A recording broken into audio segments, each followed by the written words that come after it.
Hey everybody, it's Ben. I lost another zero point 0.2 pounds. Thanks ZL1 Corvette for the sub. Oh, it's a tier 2. Wow. Good thing I dressed up. I won't be streaming the next 3 days, Wednesday, Thursday, Friday, because I'll be in Michigan visiting my family. Unless the flights are all canceled, because Detroit's going to have 4 to 6 inches of snow. And it's going to rain really badly here. So taking off will be in the rain and landing will be in the snow. Hooray! Anyway, join the tournament. It's an arena tournament. It lasts 30 minutes. It's a 1-minute tournament. And you can enter anytime and stop playing anytime. You can enter when there's 1 minute left in the tournament. Try to get in one game, etc.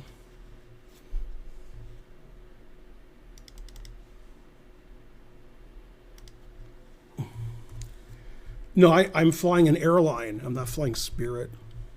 Jesus Christ. Spirit's good if, well, how do I complete that sentence? Spirit's good if you're on a very, very, very tight budget and you don't mind if your flight's canceled and you have to go home and you can't get on your flight. Then it's fine. I'm not on that tight of a budget, and I do mind if my flight is canceled. And also, I have a Delta Sky Miles credit card, and like, for example, Karen and I are going to Vegas this summer, and the tickets were free. So I saved like $1,100. Because, you know, I'm a Delta person. I used to take Southwest to Detroit, and then about 3 years ago, it could have been 4 years ago, it could have been 5 years ago, it could have been 6 years ago. I'm going to say 3. They stopped flying nonstop from Atlanta to Detroit, which is really weird. They had a lot of flights every day, Southwest did. And at the time, I wasn't a Delta Sky Miles member, so it was much cheaper to fly Southwest because they have free baggage, and Delta's like $30 a bag. And if you had to cancel or change your flight, it's free on Southwest. Luckily, because of my Delta status, it's free for me to do that now too. And I get free bags. So I don't really need Southwest anymore for those perks because I get them from Delta. But yeah, you never want to fly Spirit or Frontier unless you have no other option. And even if you have no other option, one option is to just not fly anywhere and just give up. That's about as good as flying Spirit or Frontier. Yeah, occasionally there's nightmare stories with Spirit and Frontier. You wait in line for hours, your flight's canceled. And they're not like that, son, with other airlines. They don't put you on another airline. You're done. Your ticket's done. Go home. And then they throw your bag at you. So, yeah. Now, on the other hand, if you want to fly somewhere tomorrow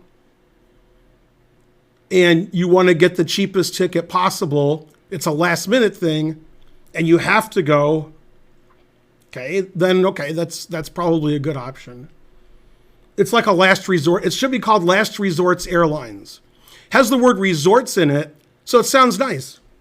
Last Resorts Airlines. Yeah, that's nice. Yeah, in fact, Frontier and or Spirit saved Karen twice. She missed her Delta flight because there was an accident near the airport, and that cost us an hour and 20 minutes. So she got to the airport too late to get on her flight.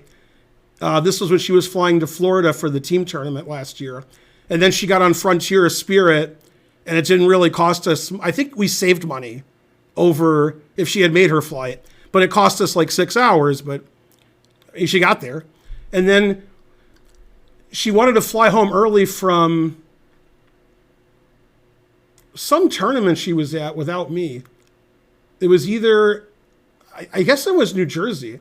And she didn't want to wait for the 11 a.m. flight on Delta because they had canceled it and postponed it. And it was supposed to be at 7 a.m., then it was at 11 a.m., then it was at 1 p.m. And they told her this at like 2 a.m. They said your 7 a.m. flight is never going to leave.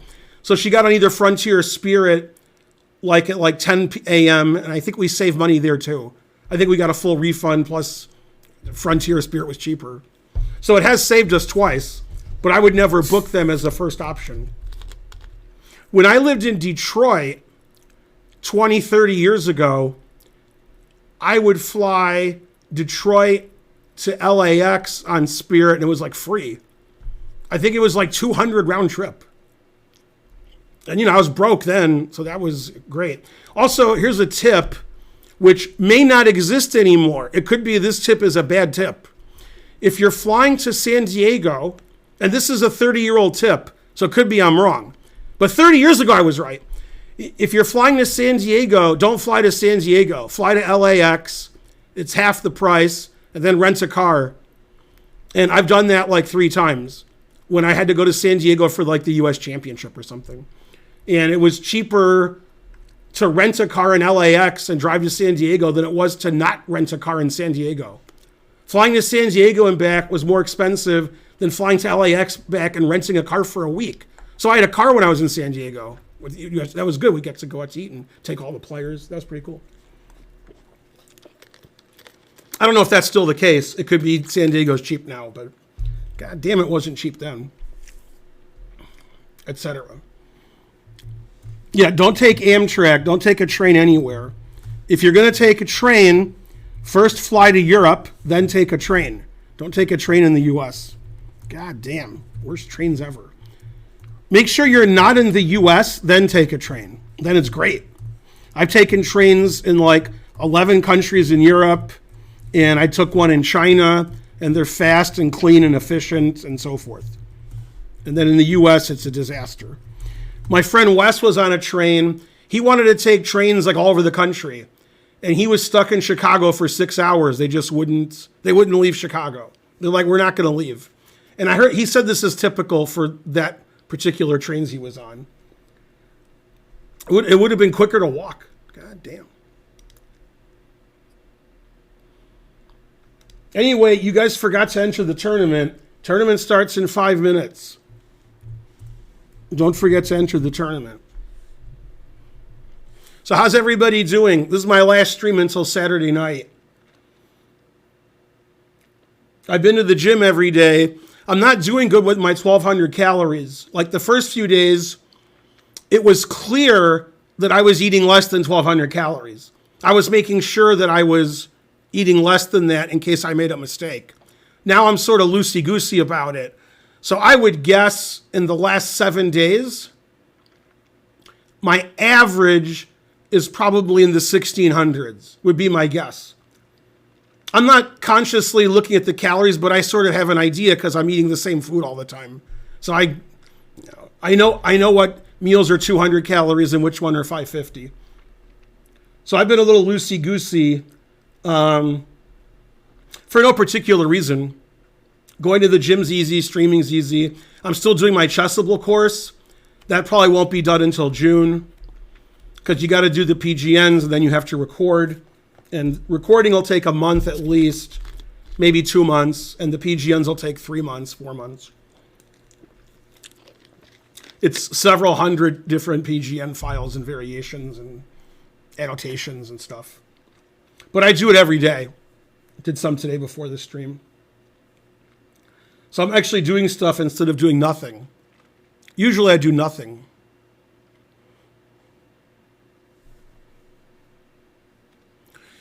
Yeah, I got an email from Mark, and they said Adult Swim is I don't know what the word is. I can't speak English. They're not going to be with Justin Roiland anymore. So I don't know what that means. If they're not going to show the show anymore, or they're going to show the show, but they're not going to show him. I don't know. I don't know what that means. They've cut ties with him. I'm not sure what that means, cutting ties.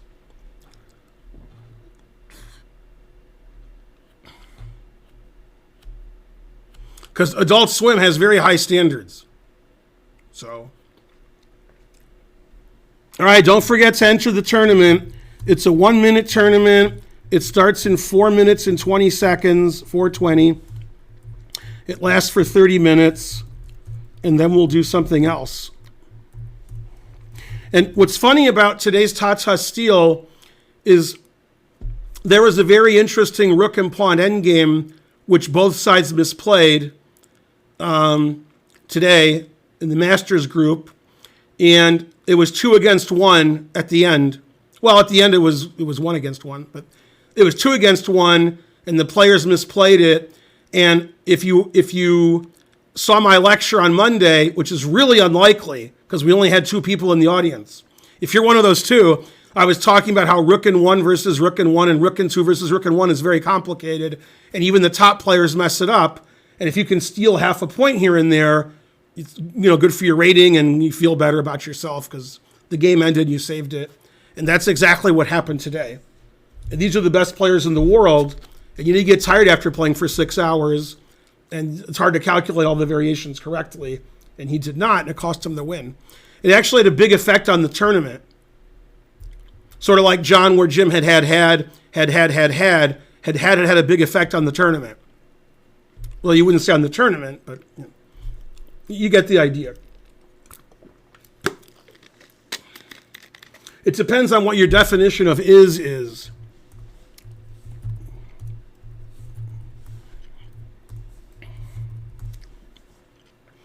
Sorry about these complicated jokes.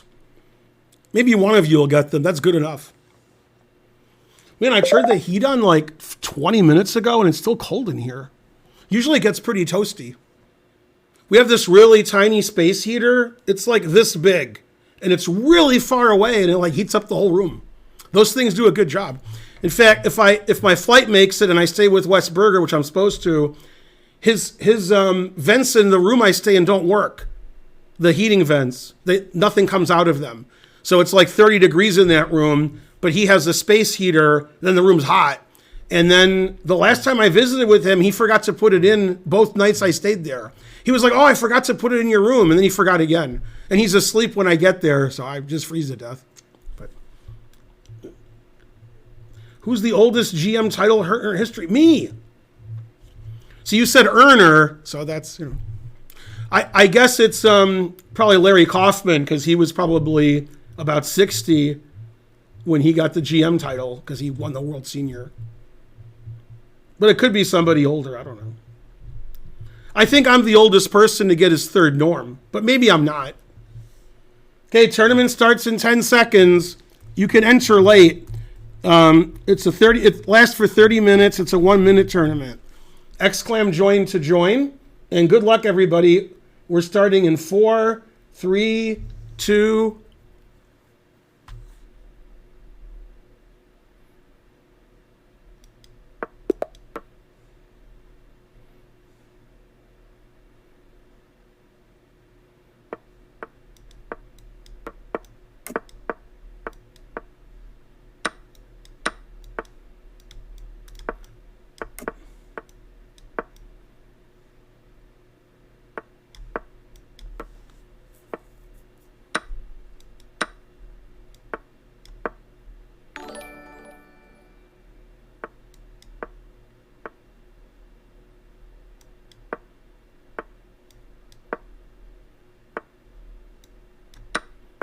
I guess he meant to play bishop c2 and he mouse slipped. That's my guess. I don't know.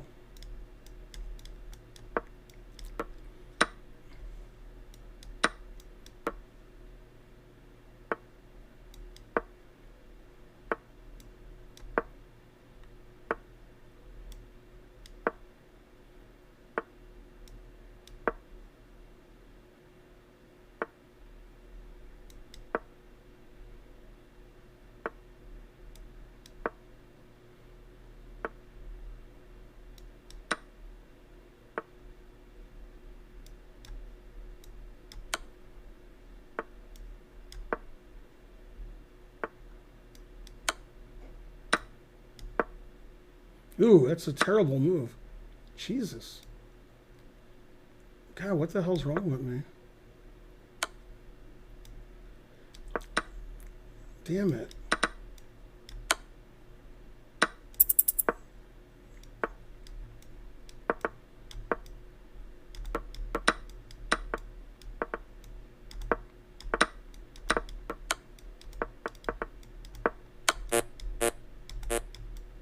Jesus Christ. God, that was so bad. I couldn't use my mouse and I hung everything. Damn. That was embarrassing. Had a lot of trouble with the mouse that game. It didn't matter. I would have lost anyway, but it would have been better if I didn't have trouble with the mouse.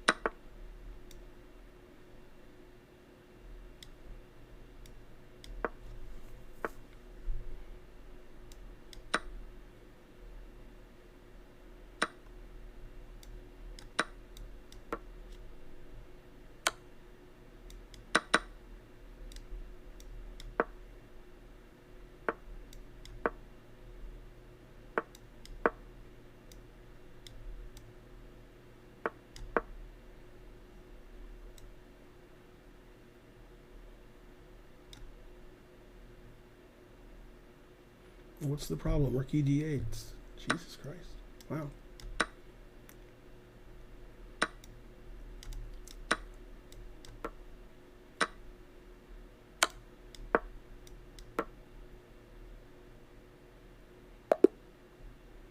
Man, resigning against me is a bad idea. I have no technique and I can't play fast and I'm old and some other excuses.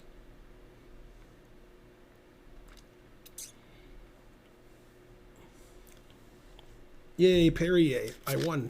Go Hype Train. Thanks for the support, everybody. I don't know who gave what, but thanks.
Wasn't the best game I ever played. Close.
Yay, revenge.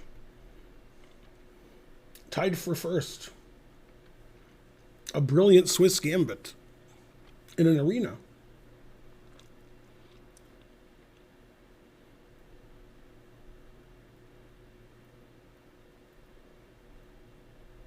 Tremendous Blunders is tied for first.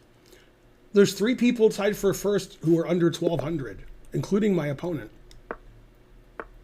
Oh, he's in clear first. God damn.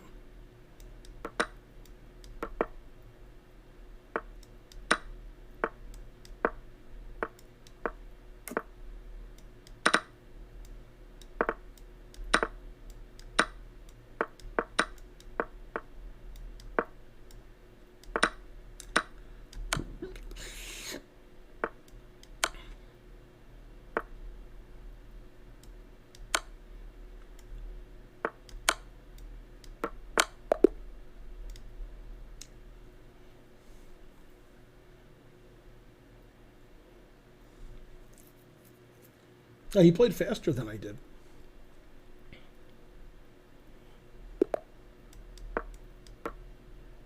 Oh no, this guy's a juicer.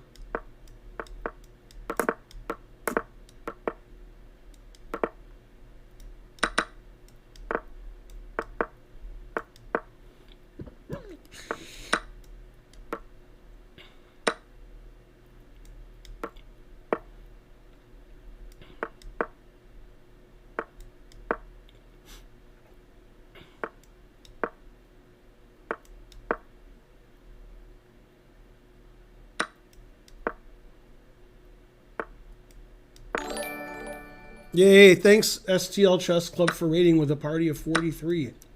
Go STL Chess Club. Two bishops, what else?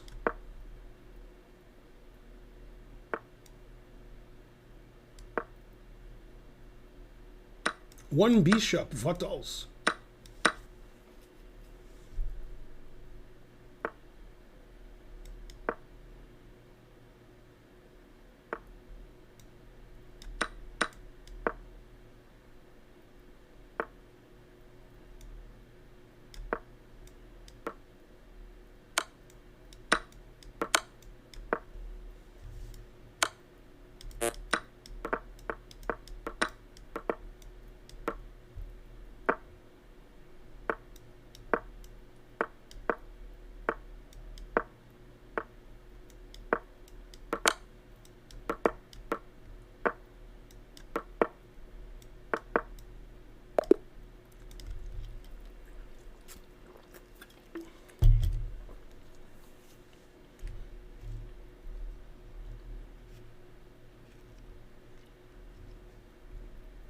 You can still enter the tournament, type exclamation mark join and so forth.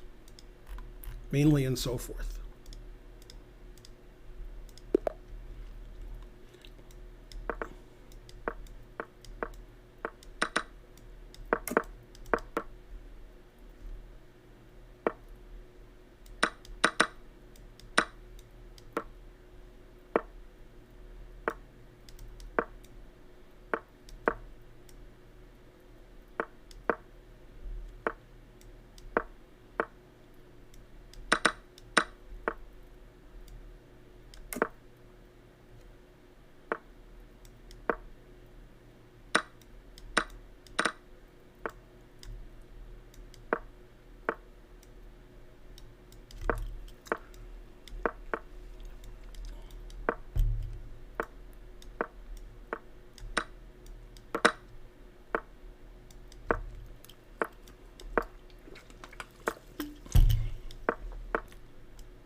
Draw by reputation.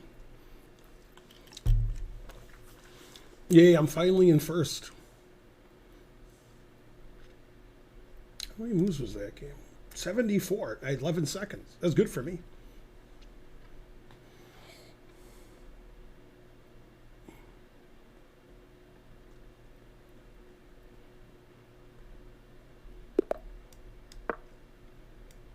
If the stream's boring, you can watch another stream.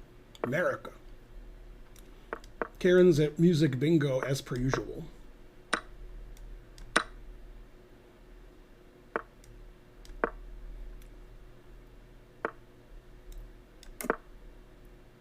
The games speak for themselves.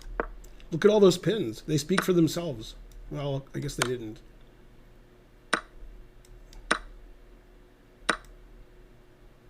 See, do I get mated here or bishop h6? Make sure we don't get mated. Yeah, there we go.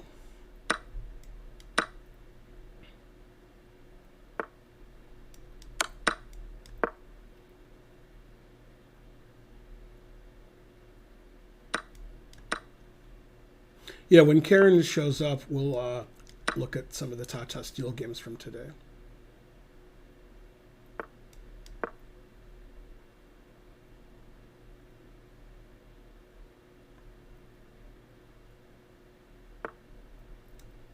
Never play f3.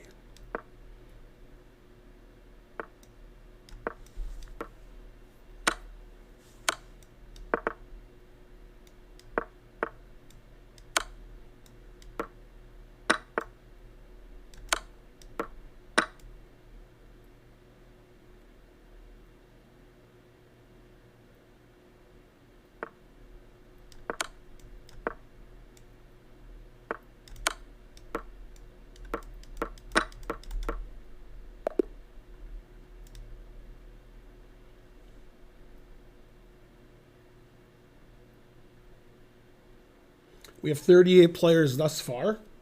Tournament's exactly half over. It's Sam Martin. Go Sam Martin. But stay there. Courtman. Da, da, da, da, da, da, da, da, da.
Let's see.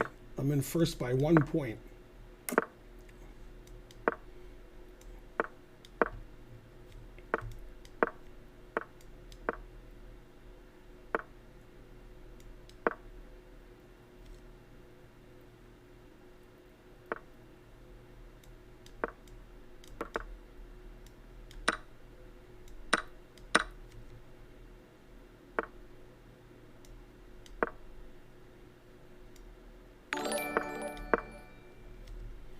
Yay, thanks Char Ninja 2 for the subscription.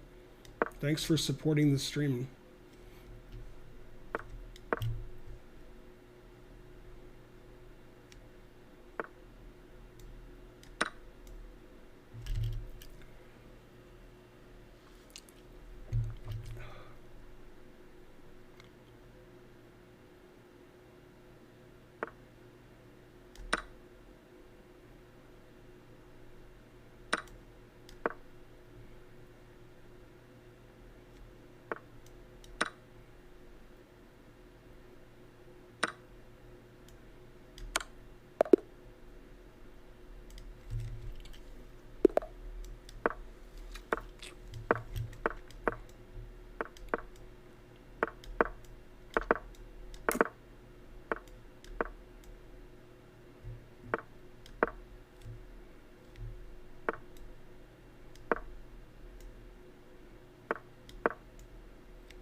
Yay, I'm in first. Go, Ben.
Yay, I'm in first.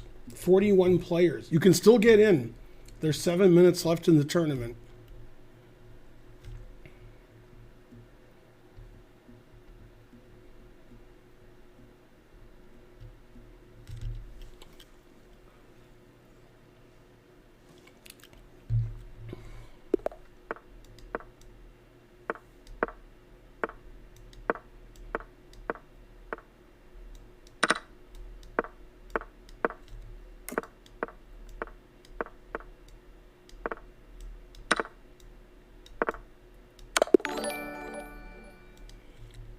Thanks, US FinoCents, for the subscription.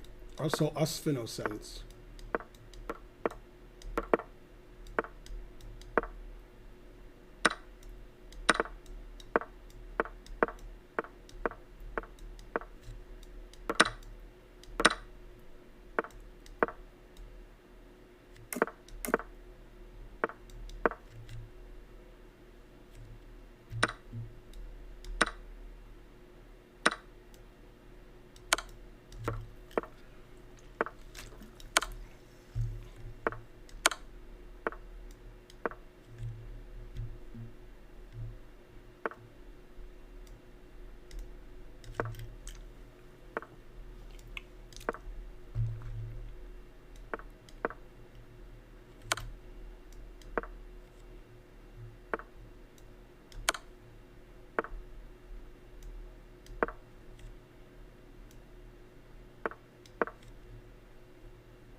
Okay, there's 5 minutes left in the tournament. You can still get in and get a game or two. Exclaim join. There's a 2,000 player max. We only have 41. So you can get in there.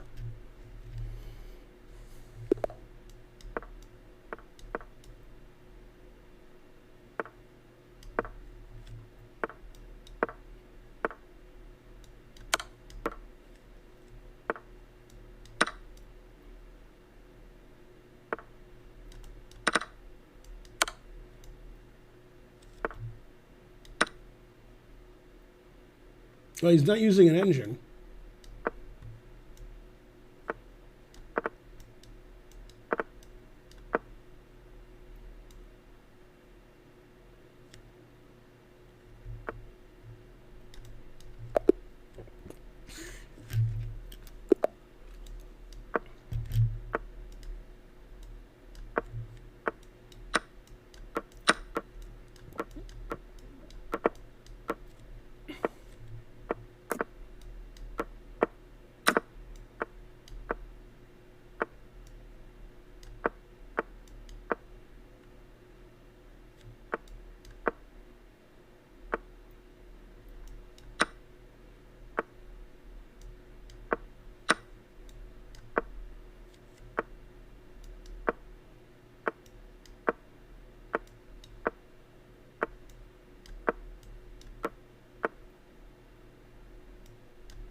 Well, I had a bad start. I was up a piece in the first game, and then I hung all my pieces and couldn't move.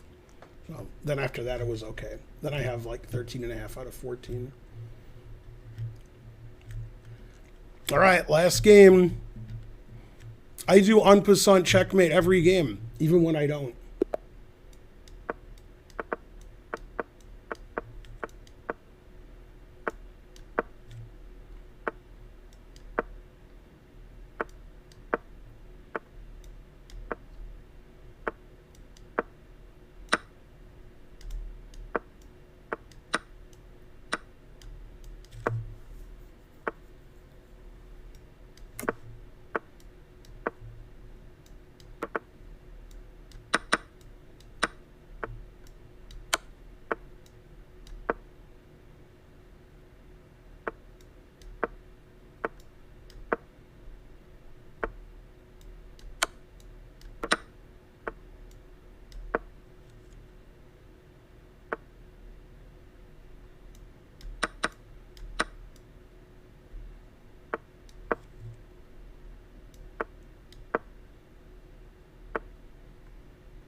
Yay, 15 wins, a loss, and a draw.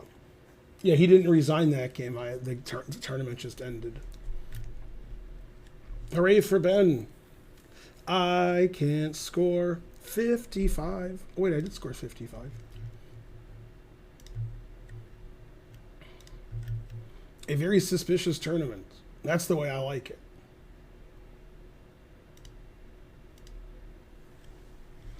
So how's everybody doing? Good? Good? Good. Okay, let's have a 3-minute tournament. That's 30 minutes because Karen will show up eventually. And then people can play in it from Chess TV.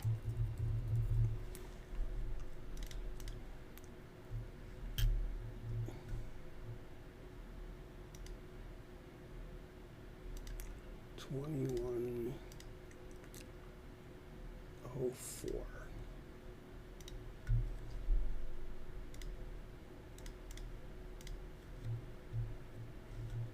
Okay, tournament starts in 7 minutes. This tournament will probably get 100 or so.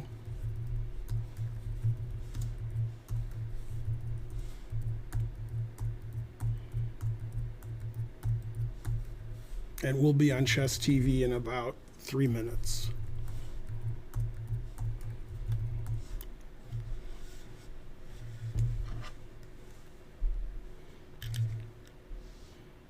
EWQ, EQ, WEQ. It's a good handle. You've been upgraded to Delta Comfort. That's it? Comfort Plus? Not first class? Damn. Debugger 2B, 200 bits. On the flight we're going to cancel tomorrow after you get to the airport, you have been upgraded. Well, thank you.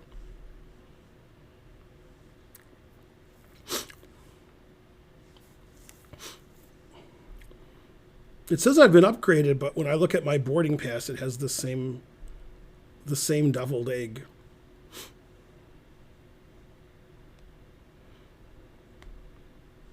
I guess it needs a minute to understand. Your flight has been canceled. You guys remember the Louis episode? Although you don't watch Louis, but he's at the airport and he's checking in, and eventually he's done, and he has a gate number and a flight and everything. And he says, "Oh, is the flight on time?" And she types on her thing and she goes, "The flight's canceled." He goes, "It just got canceled?" She goes, "Yeah." Like 1 second after he checked in. And he, "Why was it canceled?" And she checks. The plane crashed. The plane crashed. What was anybody hurt? What happened? Checking. Everyone on board died. And then he goes, "Oh." And then she goes, "Would you like to fly standby on the next flight?" He goes, "Yeah." Mm-hmm. What's funny was when this was all happening, he was touching himself. It was weird. Strange episode.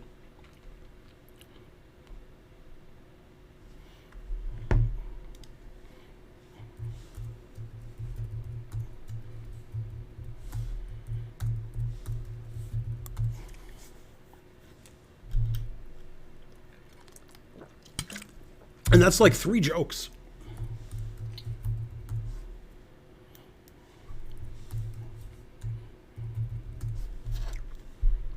Okay, tournament starts in 4:20. 4:20. Enter the tournament if you got it.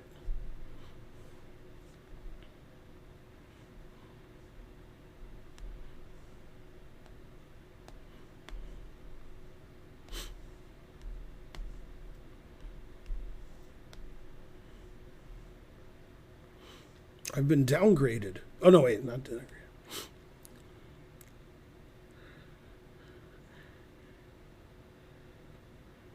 Oh, I've been upgraded on my Detroit to Atlanta flight, not on my Atlanta to Detroit flight. I was wondering why I couldn't see why I was upgraded. Because I wasn't. I was upgraded on my flight that's leaving later. That's leaving, coming back home. Well, that explains that.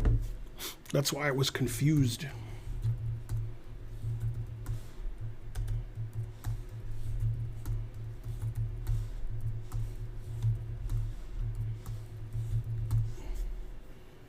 Okay, this is a 3-minute tournament. It lasts 30 minutes, and it starts in 3 minutes.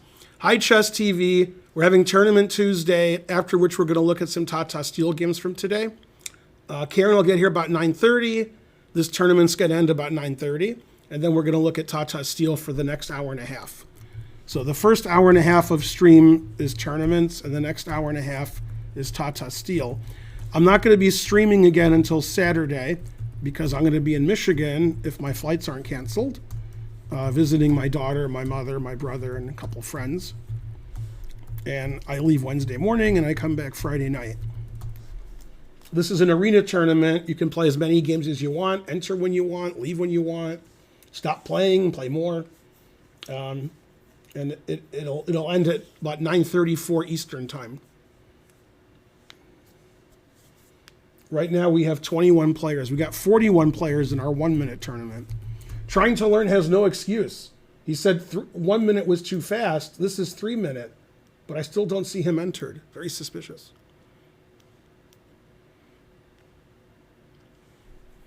I lost my first game in the bullet. Then I got 15.5 out of 16.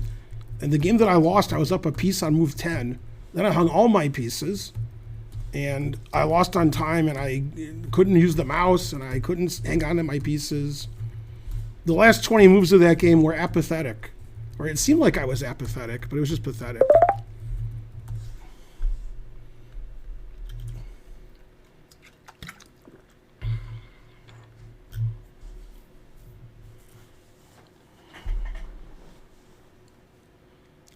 Man, I'm not even the top Benjamin streaming. I have 2,200 viewers, and Benjamin Bach has 4,500. God damn. And I'm on Chess TV. And he still has twice as many as me.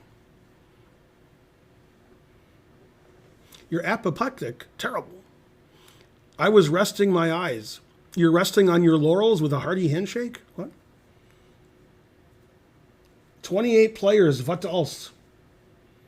So this is a 3-minute arena. You're only going to get 7 or 8 games in, if you're lucky, which you won't be.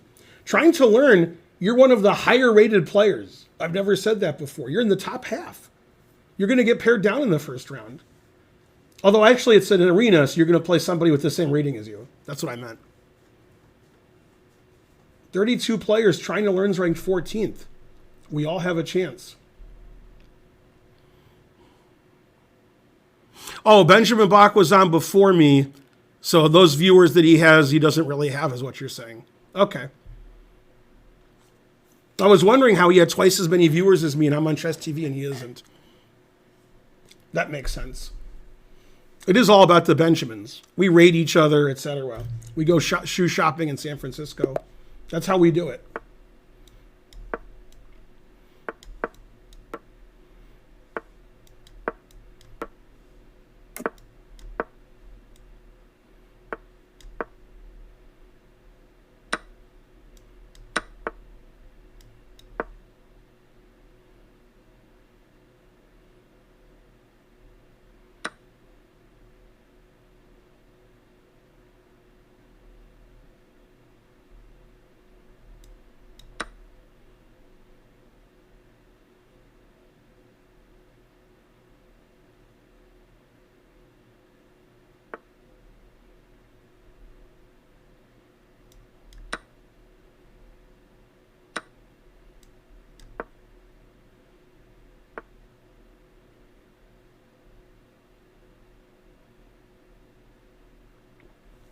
should have played bishop b4. Also, I should have played other moves earlier. You'd think I know this opening after playing it for 30 years, but I don't. Darn. Okay, I guess I can play knight b4. At least I have the two bishops. But he has the what else?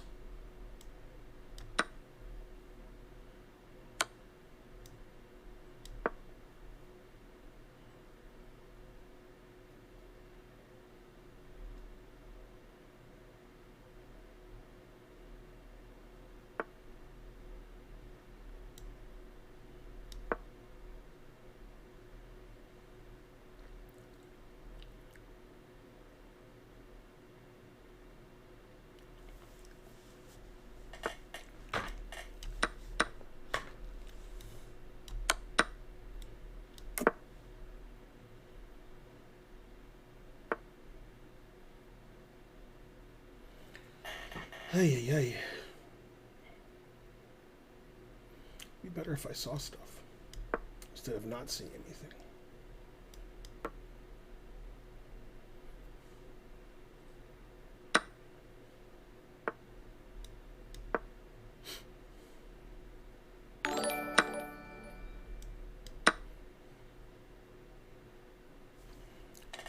Tyler13, thanks for the subscription. Thanks to everybody that I missed when people were donating and stuff.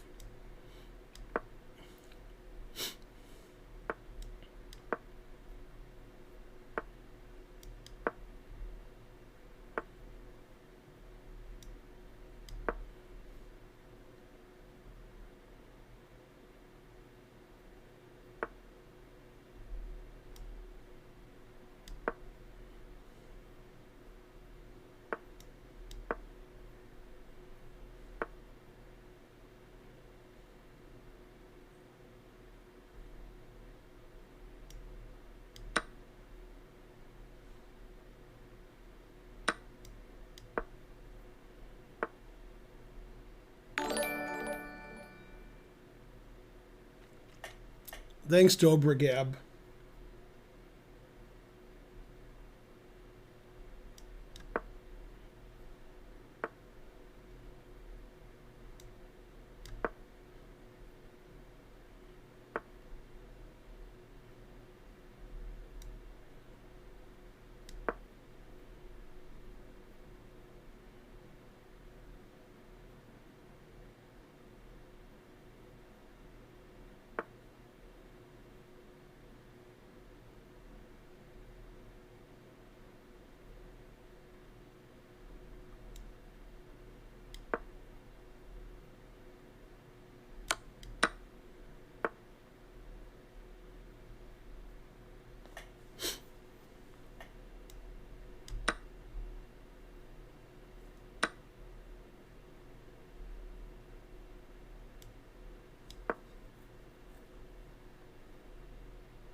Oh, I have 27 seconds? Jesus.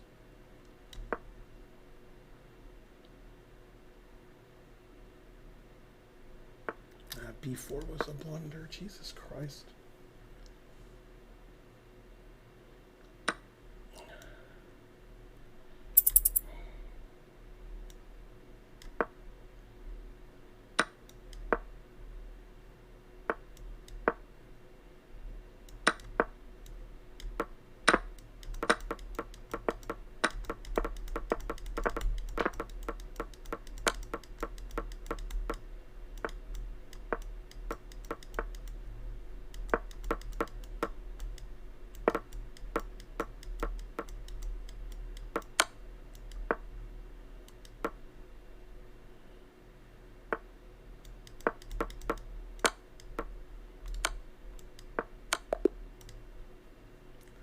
Terrible. I always lose the first game. Boy, it's such a nice position. now I have way less points than trying to learn. Trying to learn's in first. How can I catch trying to learn? Is it possible? Unlikely. It's hard to win when you don't get paired with anybody.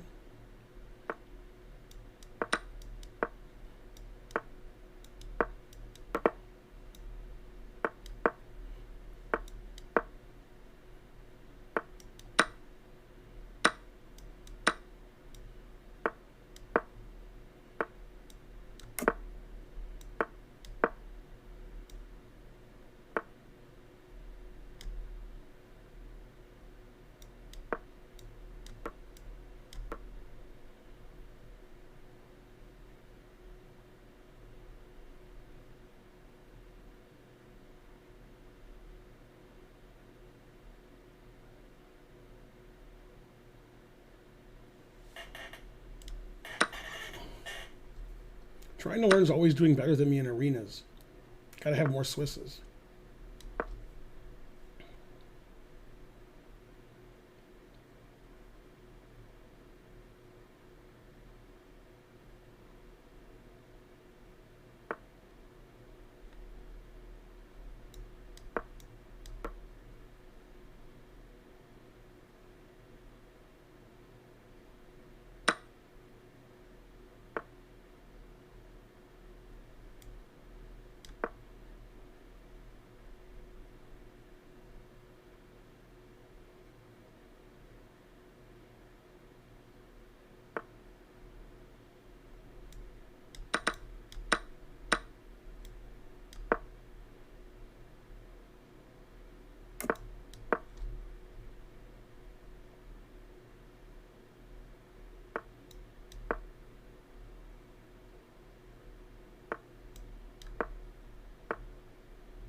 Yeah, it's hard to catch trying to learn.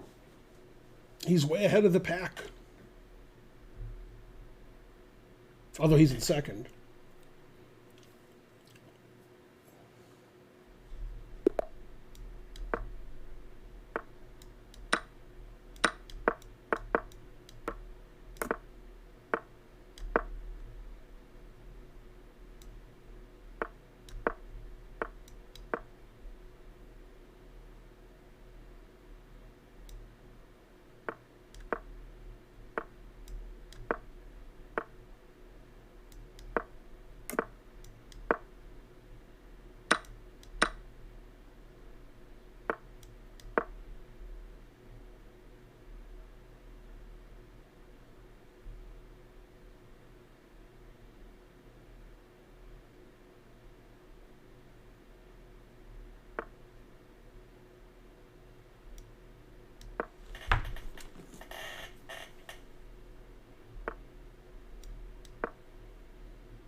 Two bishops. What else?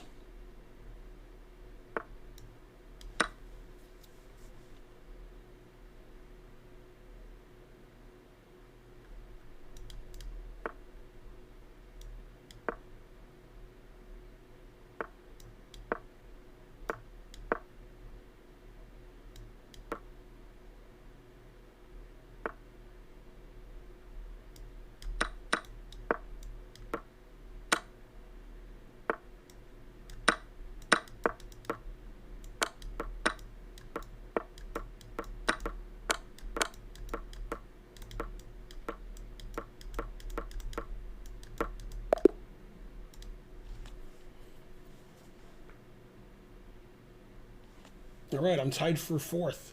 Go, Ben.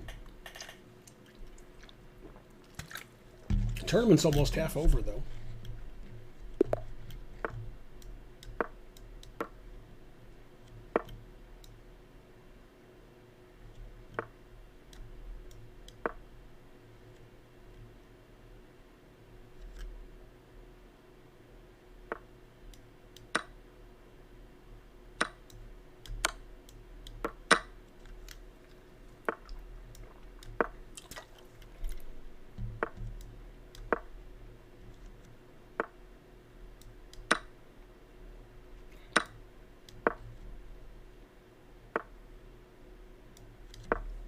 I probably should play bishop takes rook. All right, well, I get a second chance.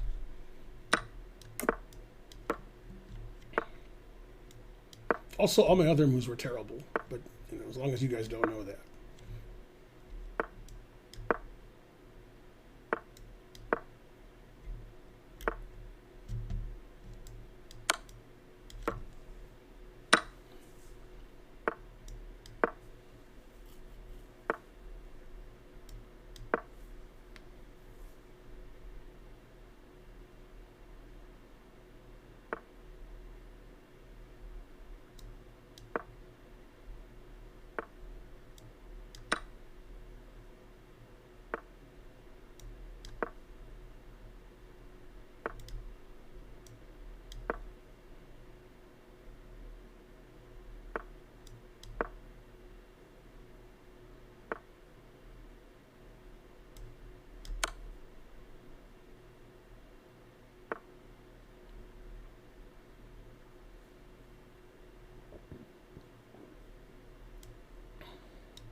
Trying to learn in first place, all by himself. God damn. Opposite color bishops, close to a draw.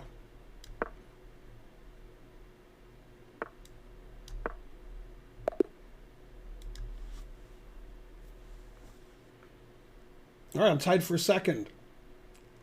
Behind trying to learn. Will I play trying to learn in the last round for first? Probably. No, not 2,300. No. I need to play trying to learn. I'm fighting to keep my 2,600 rating.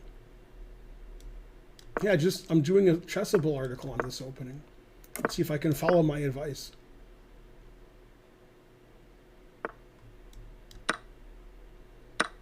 I give Rook C1 here, but I'll play something else.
Trying to learn back in first. Damn.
No, trying to learn's in second.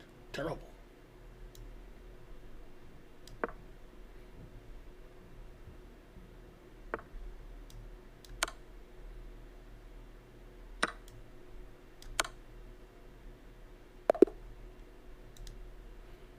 All right, I'm tied for third with D Blind Bugger D.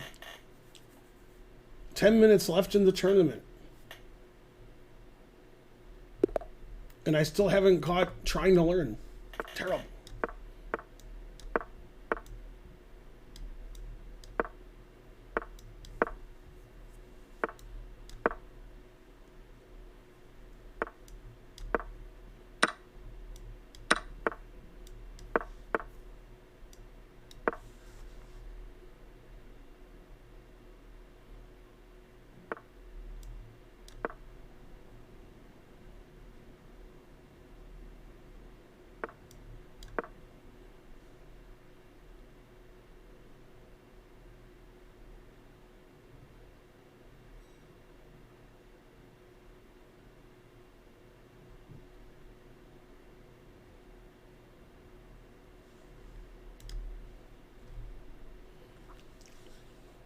Wow, Anton VW00 is killing it.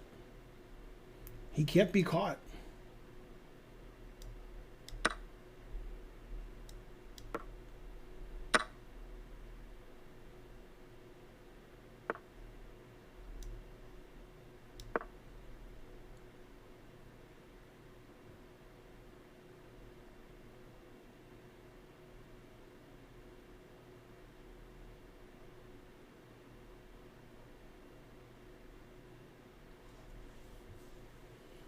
My only goal is to catch trying to learn.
Yeah, I'm in second.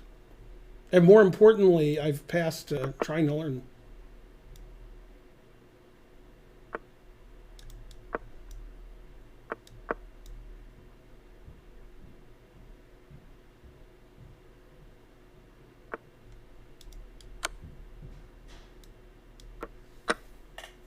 It's Karen.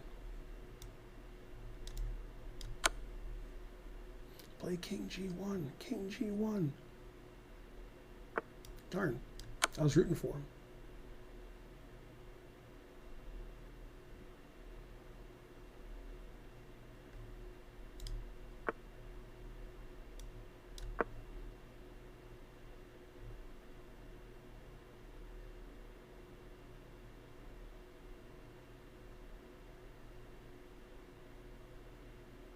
Well, oh no, I'm still ahead of trying to learn. I thought we were tied.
Tied for second.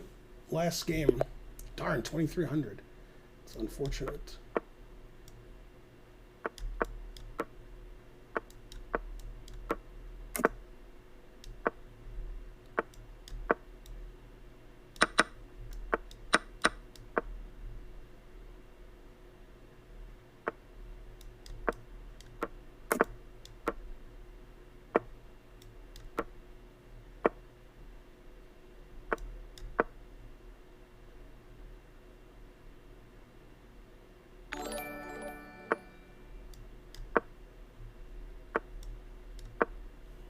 Thanks, Thaddeus, for gifting a sub. Go, Thaddeus.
Thanks, Xenoid.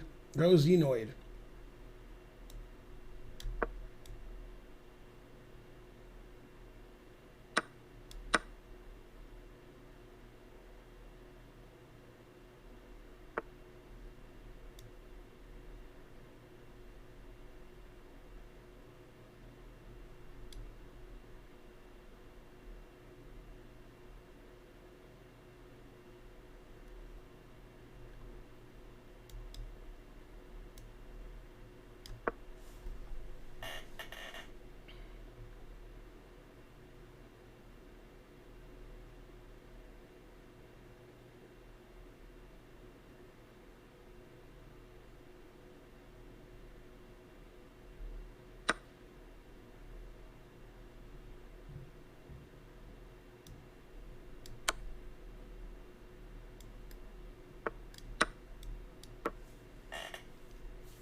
Yay, he resigned.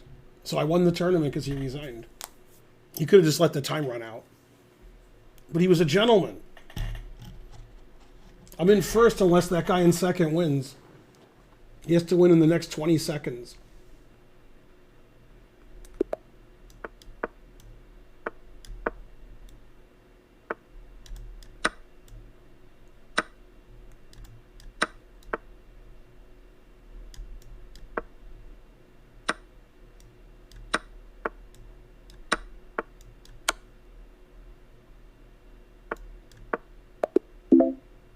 Yay, I won the tournament because the guy resigned for no reason. The comeback of the century. Lost my first game, but won my next 7. And even better than winning the tournament, I got more points than trying to learn. That wasn't easy. He was ahead of me for the first 20 minutes. And I kept my 2600 rating. Go, the hype train is close. It's our first hype train. Let me thank everybody who donated. Thanks, Xenoid. Let me go to the thing. Thanks, 400-bit Xenoid. Thanks, Thaddeus, for gifting a sub. Thanks, Dobrigab, for resubscribing. Thanks, Debugger2B, for 200 bits. Thanks, Tyler, for a Tier 1 sub. US Finicence for a Tier 1 sub. Char Ninja 2 subscribed. Thanks to STL Chess Club for rating. Thanks C Burn 1985 for resubscribing. Thanks to GM Canty for resubscribing. ZL1 Corvette resubscribed at Tier 2, etc. Thanks to all my supporters. Thanks to everyone who thought I'd win that tournament. Very suspicious. Yeah, I don't do well in arenas because I lose all my games. Go GM Canty. 3,600 viewers. What else? Normally, Karen's down here by like 9:20 to 9:30, and it's 9:35. So I'm guessing that she's making coffee. Or something else is going on. I don't know what. All right, let me get set for the game analysis portion. Let's see, what do? I do this. And then let's get rid of these games I already looked at. If you want to see the game analysis later, you can go to our YouTube channel and we have the individual games. Whoa, oh, I guess chess.com went down because they don't have the games. They only have the Kamer game. What? They don't have the games from the round? Wow. So they have this game. Then they stopped showing the games because I guess their internet stopped working. Huh, that's odd. What about the Masters if they have those games? I guess they wouldn't have any of the games. Or the Challengers, I mean. They don't have any of the Challengers games. They just have until, I guess, chess.com broke. Damn.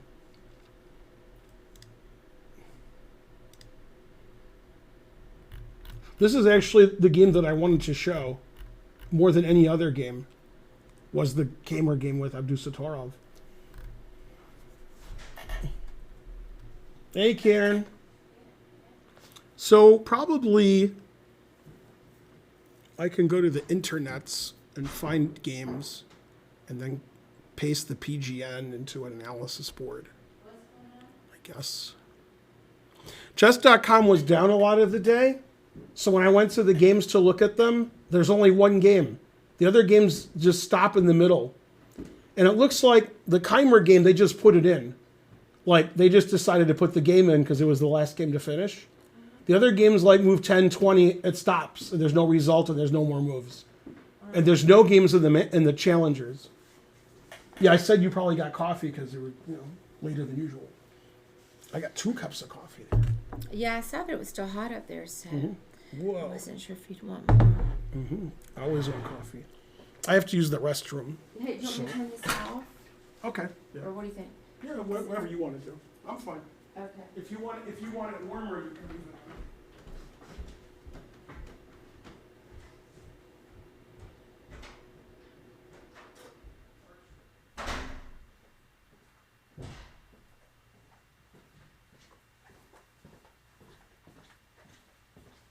What's everybody doing? I'll sit in Ben's chair for a minute. Let me move this window. Here we go. What's everybody been doing? Hey, Thaddeus. Chair's in charge. Yeah, today I was trying to play some chess and do some puzzles, and chess.com kept going down. Hey, debugger to be. So I guess it's continued the problems. I was at music bingo. Here comes Ben. Let me get in my seat. How was it sitting in the Grandmaster seat? Did you feel real strong? I won both tournaments, but I lost round 1 in both of them in the arenas. And the only reason I won the second tournament is the guy resigned when he could have just sat there and the time would have run out. So chess.com was up, but just the games weren't there to review. Because I had a hard time playing chess today on chess.com. No, chess.com was down for a lot of the day, so they don't have the games. That's what I meant, but you were able to do tournaments on there. Chess.com was down. They're not down now. That was my question. Yeah, chess.com was down during the tournament. Yeah, they're not down now. Yeah. Right, but the tournaments that you guys played, it was back up and working. Yeah. I texted you the games on Lee Chess. How does that help me? Having the games on my phone. Hey, Dr. ChessRX. 33rd month anniversary. That's pretty good. How's it going? Have you been? Trying to learn says you can copy PGN and paste them into chess.com. We could try that. Better than me. He just said you can't.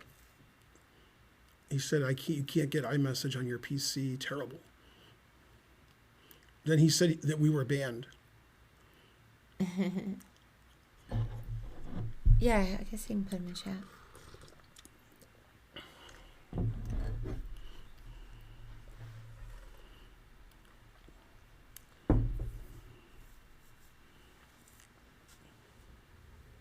Coffee feels good. It's pretty cold out. How did you guys do with the thing? So I won $5 and Archer won $5. Who else was there that I know? And Karen won. Steven was there. He won. But he had to do a playoff because he was third. And he lost the playoff. And then Aiden was there. Was he banned? Who? Steven. Okay, well, this is the game I wanted to look at, although I don't want to look at the game. I wanted to look at the end game. So we'll get to that. Okay. So this is Keimer versus Abdusattorov from today. And somebody do a marker or something. Somebody. They probably will. I'll pay attention to make sure it gets there. Go marker. The left of the board is slightly... Oh, yeah, that's right. I didn't do the... Yeah, I think you the tried to learn. analysis chess.com events. Yeah. The board's cut off? Votos. Let me look. It's been fixed. Oh. I'm not paying attention. All right. Other games. All right. Well, the chat's going to go up and I won't be able to see it, but okay. Probably I should click it. Don't tell Karen. Let's see.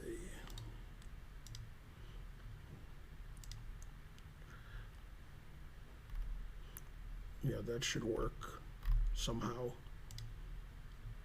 Okay. Perhaps. Okay, so this is the game. This is the end game of Keimer Abdusattorov.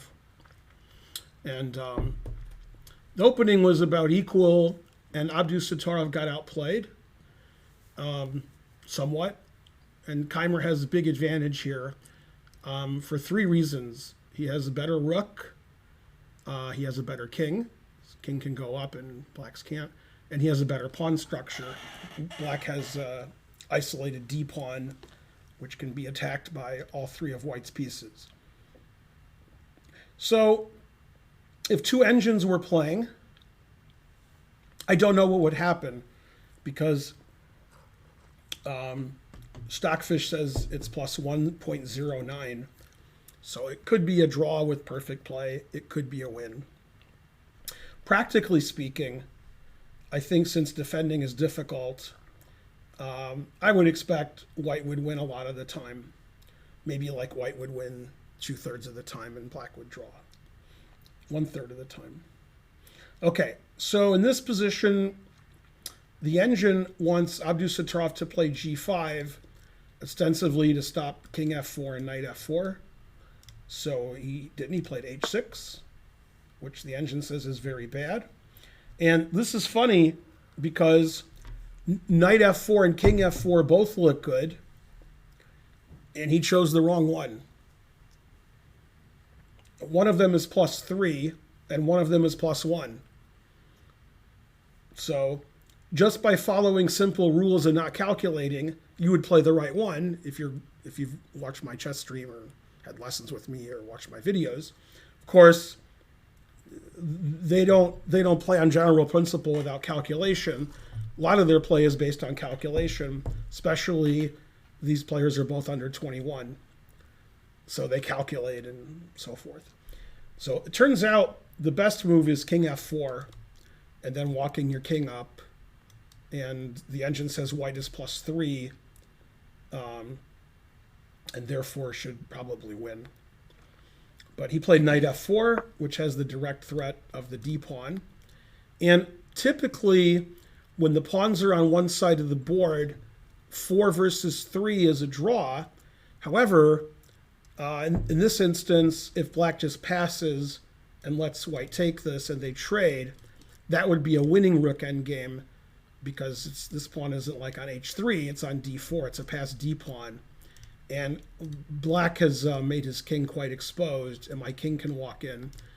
White has a lot of advantages here, so that's not good. Okay, so the engine doesn't play the human move here, but Abdusattorov is a human, so he played the human move.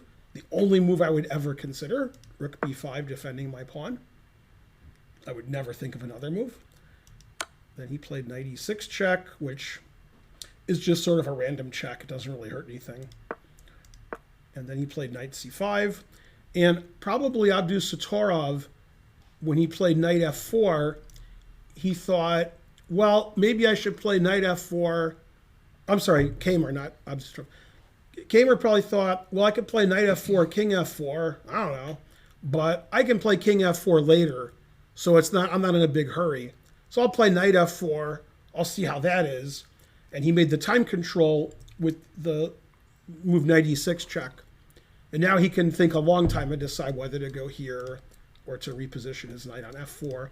And black, because of his bad move on move 38, h6, no longer has the option to play g5, which he should have played because his h-pawn's hanging. If his pawn was on h7, he could play g5 and stop king f4.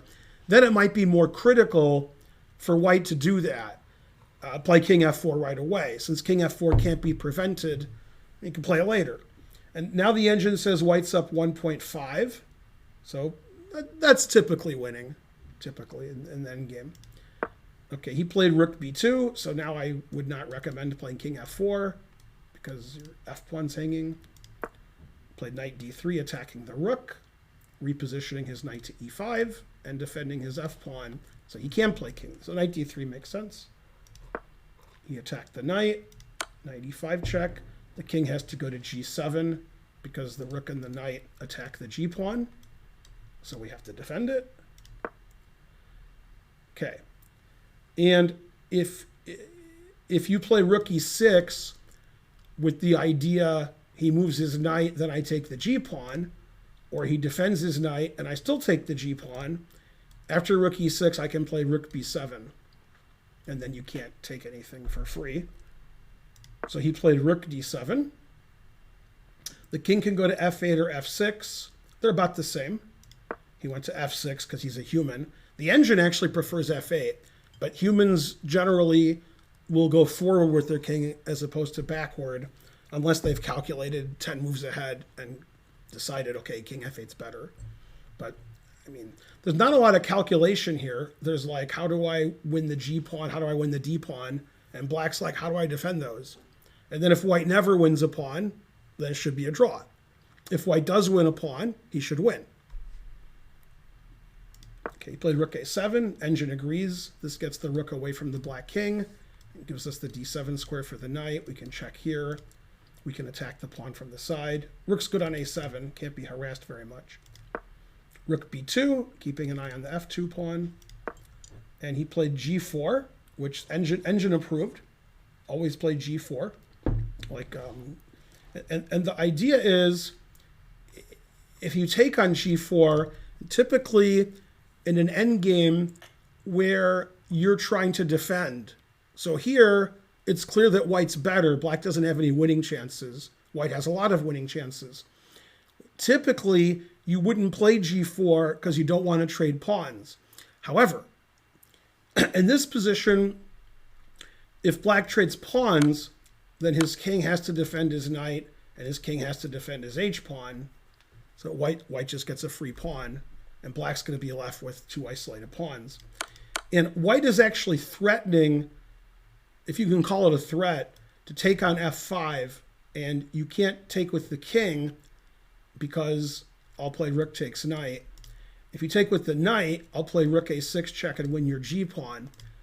And if you take with the g-pawn, you have three isolated pawns, which is going to basically be impossible to defend. You can't defend three isolated pawns when the guy has a rook, a knight, and king up all up in your grill. So g4 is a great move. Okay, and black played g5 and white blundered. And when I say white blundered, in this position, if two engines are playing, white wins 100% of the time. The engine says white's up 3.75. So this is a very easy win for an engine. And the engine line is to check. We must play king g7 because there's no other move. And then we take on f5. We must take on f5. So this is forcing line. Then we play rook here check. And if you go to the f file, rook here check wins your knight. So you're going to go to h7. Then I attack your knight. And you're going to move your knight. Now if you move it here, I take it. If you move it here, I check and take it.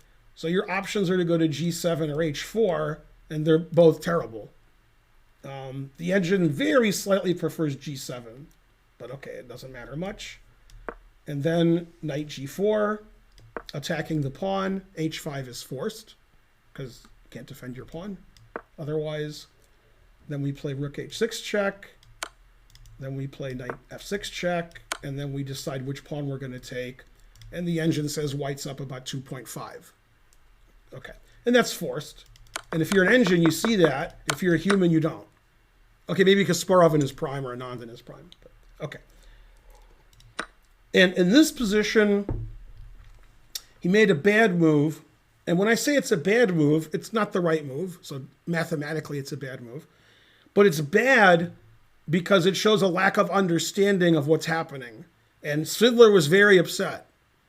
Svidler said, white's played perfectly the whole game, and here he throws everything away.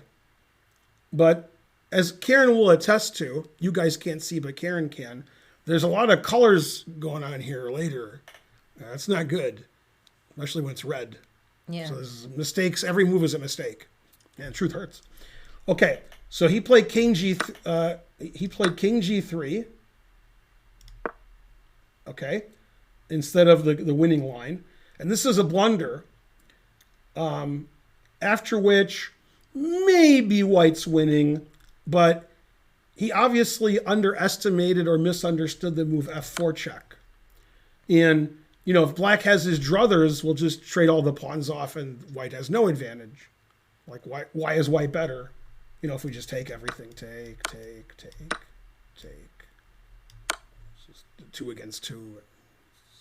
White's pawns are isolated. This is just a draw. Okay, so finally, black has counterplay after f4 check. He takes, and now he can't play king takes pawn because of rook takes f2 check, which I just showed you. So he played king f3. And the difference between this position and the previous position, if we go back just a few moves before he played g4, this pawn structure is unassailable. I mean, that's solid. And all of a sudden, because he played g4 and took, now his pawns are all weak, just like black's pawns are all weak, especially the d pawn. It's amazing that the d pawn is isolated when white had this great pawn structure. King's more exposed now. Right. Now, I don't know if this is a win or a draw. It's close.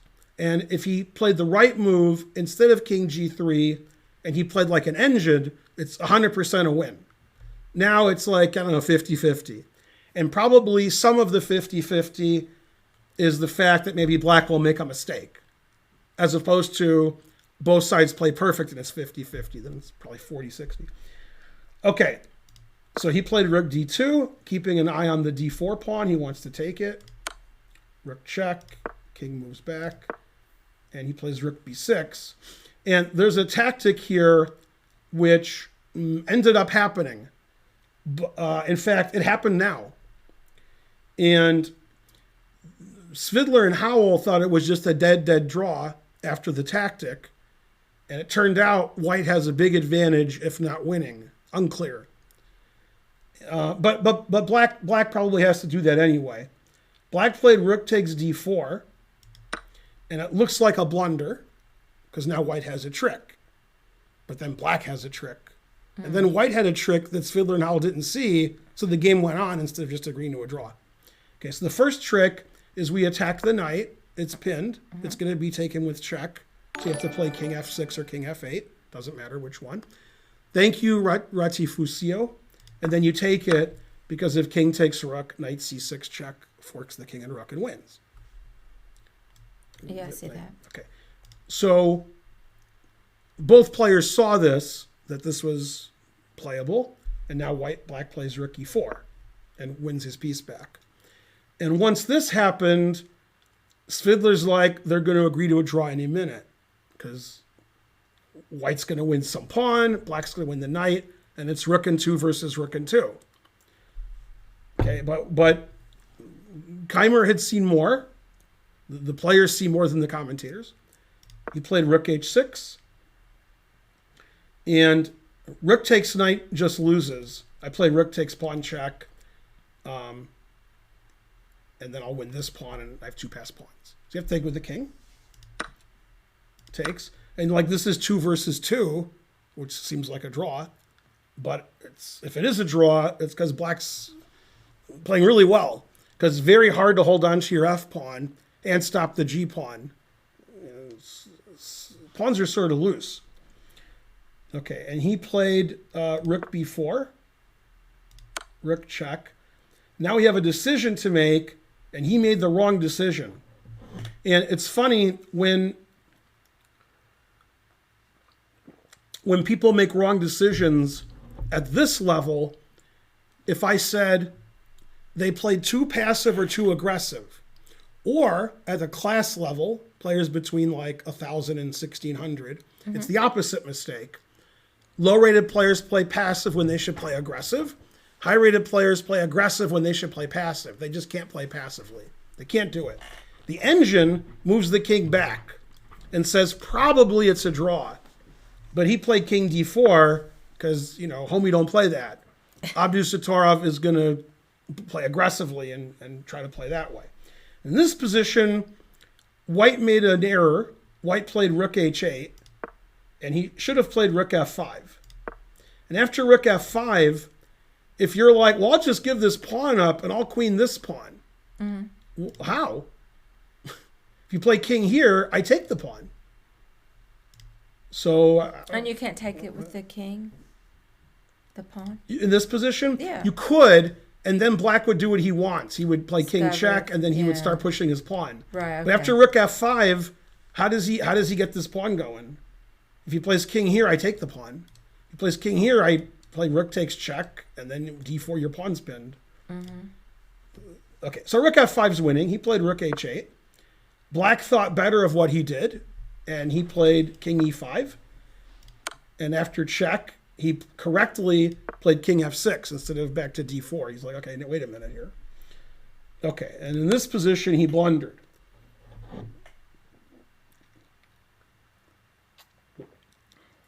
And when I say he blundered, it's just because the engine can look 25 moves ahead and say, no, that's wrong. You're going to lose this pawn, and the way to lose it, it turns out, is to play king e5, which he did not play. Rook f5 check, king e6, rook takes f4, and then d4, rook b8 are both okay, I think. And this is a table-based position. And since the engine is looking 30 moves ahead and saying white's +1, I think it's a draw. But it's a table-based. Actually, I can click table-based, I guess. Oh, no, white's winning here. Table-based. Go table-based. Yeah. And the table-based doesn't work until we take the pawn on f4, because it's 7 pieces. Okay. So actually, I guess king e5 also loses. Okay, so he's losing here. The engine's not good enough to see he's losing here. He played king to g6. And white made another mistake. White should play rook to d8. And if you play rook to b5, I take the pawn. If you play d4, I take the pawn. And so you have to play rook to d4. And then your rook really can't move. It's defending both pawns. And then it says rook e8 wins. But that's too complicated. He just played rook f5, which is more of a human move. Unfortunately, that may throw the win away, because now he played d4. And you can't play d4 if your rook's on d4, and that's the counterplay that you need to draw. Okay, and Wait, what do you... if you play king takes, for example, Yeah. then I check, Oh, okay. and then I'm pushing, and your pawn's hanging, and rook d4 is happening, and rook takes pawn draws, but this is a cuter draw if you like cute. I don't know if you like cute, but okay, rook takes pawn's a dead draw. Okay, so he played rook to d5, which is good. King to f6. And now the engine, without using a table base, wants to play king takes pawn. But I'm going to play king takes pawn, which he did not play. And then I'm going to turn the table base on, because this is 7 pieces. And this is a draw. King e6 draws. It's the only drawing move. Otherwise, you're losing. Okay, so he was correct not to take this. King e6 is a draw with perfect play. He played king e4. And the idea is, if it's white's turn, I'll take this pawn, and then I'll take that pawn. I'll have 2 pawns. I got 2 pawns, 1 for each of you. Okay, now in this position, the best move is f3. And the idea is, if you take this, then this is a drawn king and pawn endgame. And do you know what move draws for black here? You got 5 legal moves. One of them draws. Let me see. I can't go there. And basically, this is like my lecture on Monday that I give on Zoom, which only 2 people. But it'll be on YouTube in about 3 or 4 days.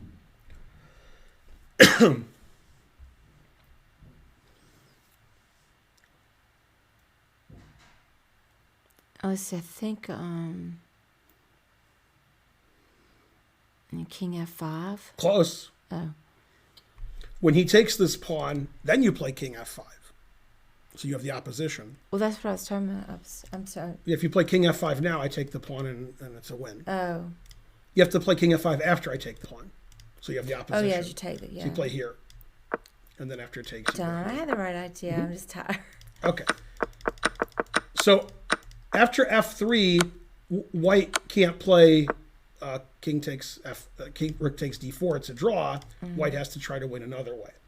Now, this is not a joke. I saw it on Twitter, and I saw the picture. I didn't watch the video because it would have taken me like 3 seconds.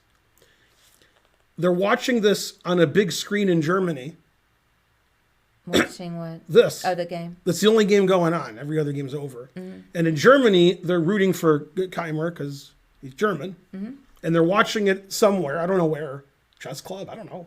But it's on some big screen. Everybody's watching. Okay. And after D3 check, white has one move that wins. And white found the move and they went, yay. Like everybody in Germany is like, yay. Go Germans. Okay, so white to play and win. Let's see.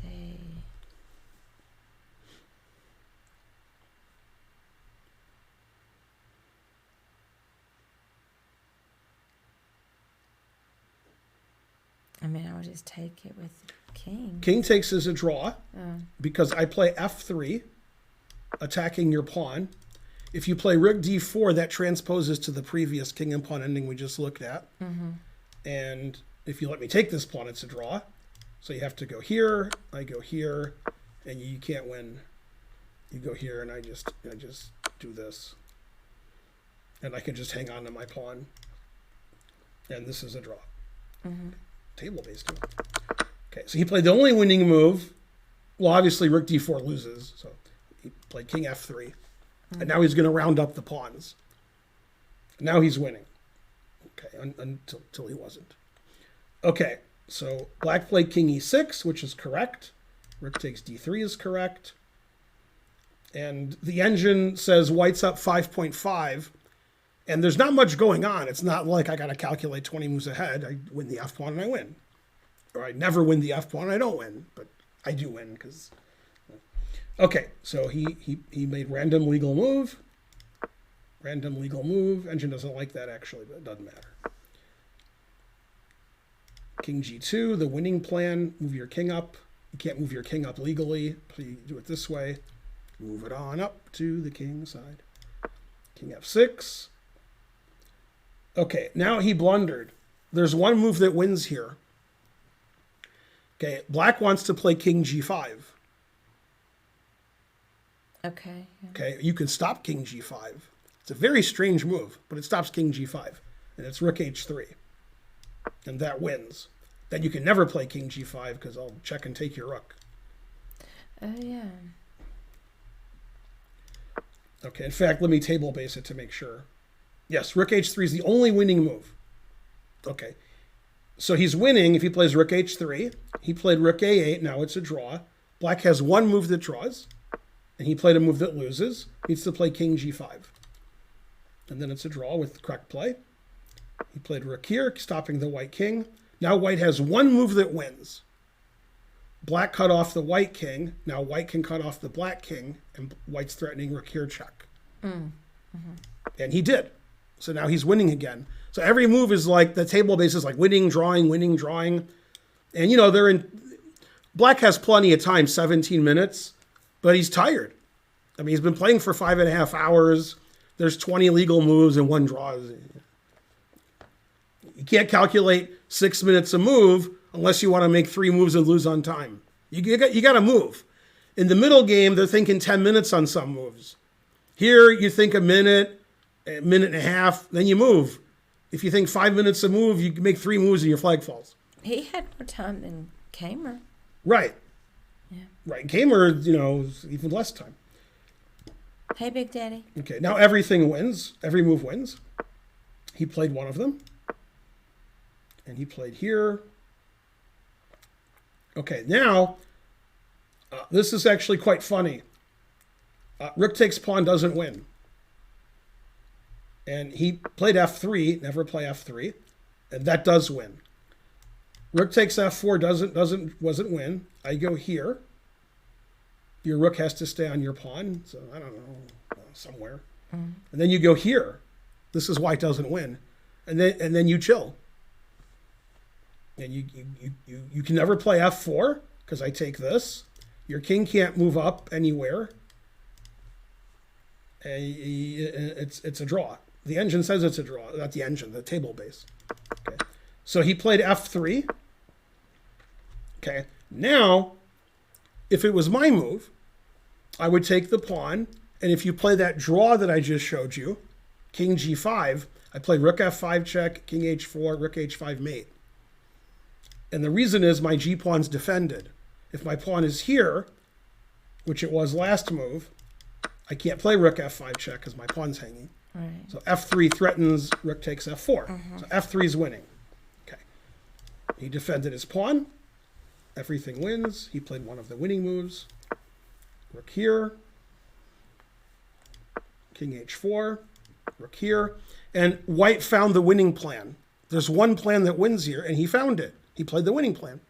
First he gave it, played silly, playing around. Then he found the winning plan. Rook check. And black played king h7. So the idea is, I want your king on this square or this square. Okay, for example, because I want, when I move my rook away, if you attack my pawn, I want to go check, and then I play king g4, and then easy win. Take the f pawn. So instead of playing king here or king here, he played king h7, which was my idea. I was watching the game live. I'm like, king h7 stops all that. And then when he played king h7, so I was like, wow, that's really clever. And the reason it's clever is if you play king f7, you can't play rook here, not because of g5 check, which I prevented because I didn't. But rook here check wins the pawn and defends the f pawn. So king h7 is the only move that gives white a tough time. Okay, and you still win. You can still play g5. You just have to play rook h5 check first. Then you can get g5 in, king g4, Papa John's. Okay, so he did. Okay, and he's winning. And then king g4, rook h6 check. I win the f pawn. It's over. And I thought, like, for sure white's going to win. He found the only winning plan. He didn't take on f4 when it wasn't winning. He played f3, played rook g5, he played rook h5, he played g5. Every move winning. He found the winning idea. Okay. Now he played rook here. Rook h6 is the only move that wins. Rook f6 is the only move that wins. And now he blundered. And I don't blame him. It's very hard to find the win here. Okay. And the reason it's a win is when you can't save this pawn anymore. And when you can't save the pawn, what you want to do is check this king away so it goes to the d file so I can win this pawn and queen this pawn. So the only moves that win are keeping your rook on the f line. Okay, and I'll show you the difference between that and what he did. Played here, and now it's a draw.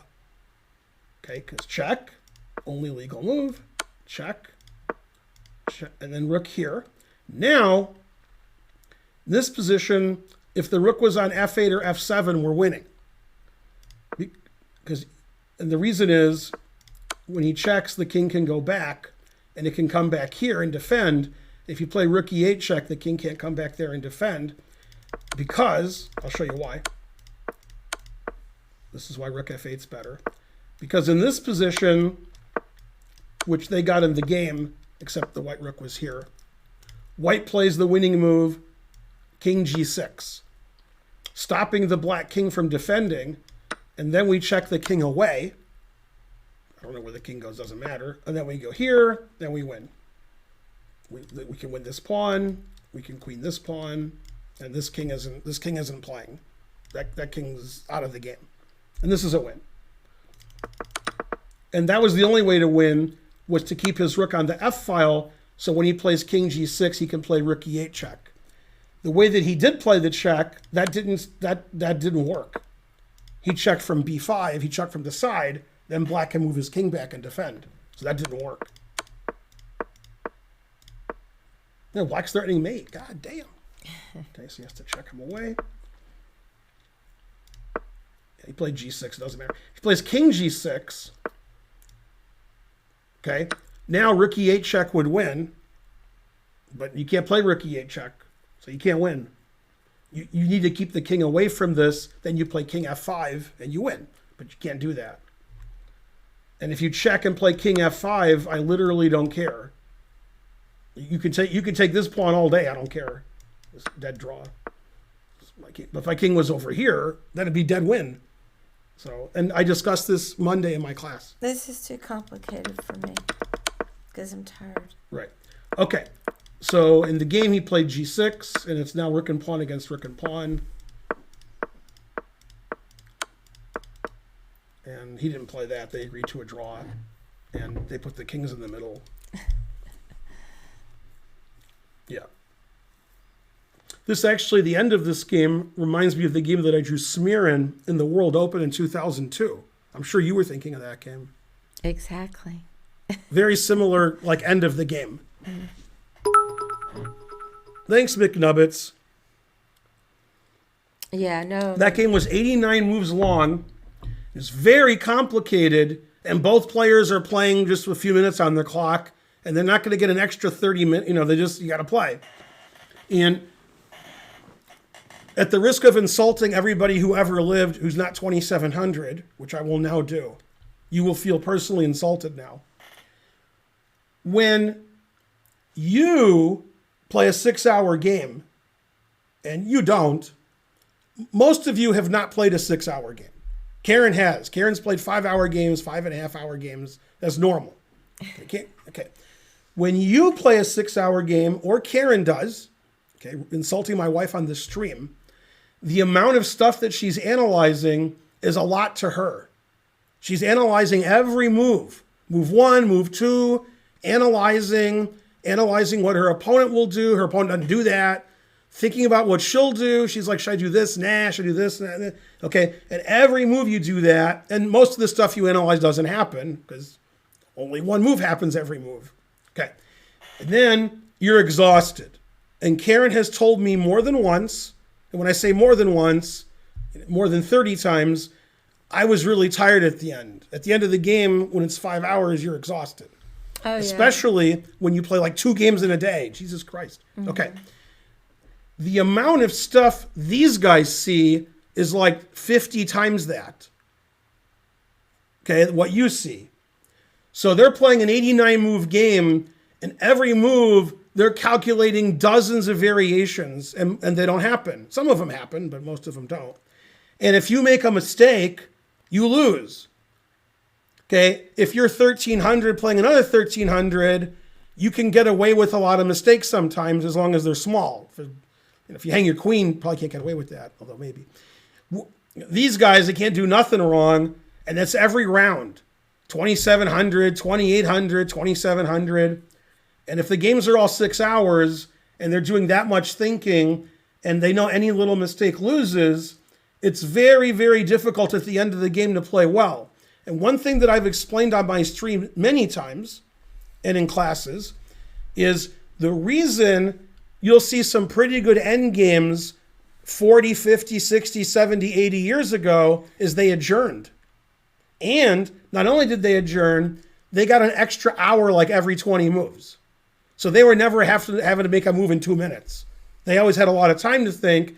They would adjourn the game for a day or 2 days or 3 days, have their seconds analyze it, and have the analysis, which obviously doesn't make any sense. It's silly today. Now you can't do that. Now you got to play, and if the game's going 6 hours, too bad. And nobody helps you. You don't get more time. You just got to play until your flag falls. So chess is harder now. Now, obviously, the older you get, like me, you've played a lot of end games because I'm old. They're not old. They haven't played a lot of close end games. A lot of times when you're a weaker player, you guys know what I'm talking about. If you get to an ending, it's one-sided. You're up a rook and a bishop. That's not interesting. It is for you because you win. You're like, I promote another pawn, and then you do this. Okay. Lower-rated players are very proud of themselves when they're 3, 4, 5 queens up and they win. Okay.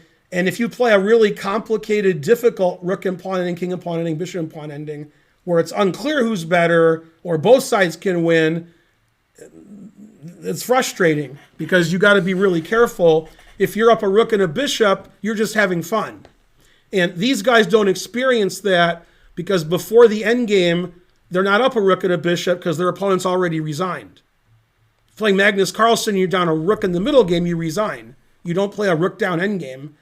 In your praxis, especially you at home, especially if you play blitz and bullet, you guys are always down a queen and up a queen, and there's no time on your clock, and it's fun, okay?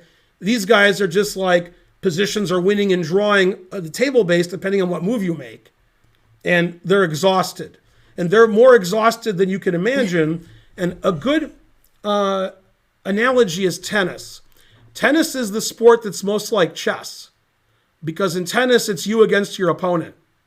Nobody's helping you. And when you play a 5-hour tennis match, you're exhausted. Now, you've never played a 5-hour tennis match, you at home, but if you did, you would collapse.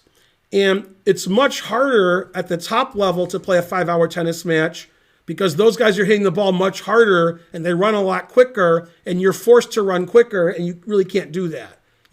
Bad tennis players can't play at the level of the great tennis players, so they don't play 5-hour matches, and they would be more exhausted, but they would be doing a lot less work because they just can't.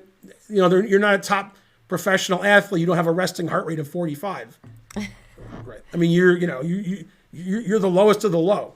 So a 5-hour tennis match to a top player against another top player is crazy. It's like running 10 marathons, or at least one. It's tough. And that's what chess is like for these guys, because when your opponent's Magnus Carlsen, and then Fabi, and then Abdusattorov, and then all the Indian prodigies, and then Aronian, and then Wesley So, you can't make a lot of mistakes. And then when you've played for 5.5 hours, you start making mistakes, tired. So you can't blame the players in the table-based position for not playing the correct move. It's too difficult. It's unfair. I've never seen such. And that's why they get paid a lot of money, and people buy their courses and they follow them and they root for them. And in Germany, they cheer, and the guy still doesn't win. And then you still never win. You at home, you've won more games than these guys. These guys never win.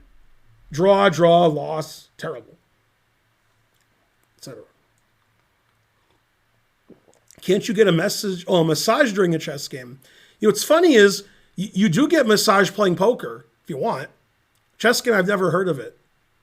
I think that would annoy the opponent. Yeah, it's not part of the chess culture. Yeah, if you go to Vegas, even the casino we go to in North Carolina, you pay $1 a minute or $2 a minute for a massage. And then they massage you, and then you lose all your chips, but at least your back feels okay. Mm-hmm. Thank you, Precocious. My turn to talk? Yeah, I'm just chilling out. It's very frustrating when you're one of the best players in the world and you never win because all your opponents are the best players in the world. Let me give you an example. Deuce 9, 10. Do we play poker? I love poker. Let's say Play poker every day. Let's say you're the 90th best tennis player in the world. You got that? You got that 90th? I got it. That means if you play people on the street, you could put a blindfold on and play with a shoe and beat them. Right? That's how much better you are than a random person. Mm-hmm. But if you're 90th in the world and most of your tournaments are Grand Slam tournaments, you're not winning very much. A random person who plays tennis for fun wins more than you do. 90th isn't good. 3rd or 4th is good. 90th just means you're playing people better than you.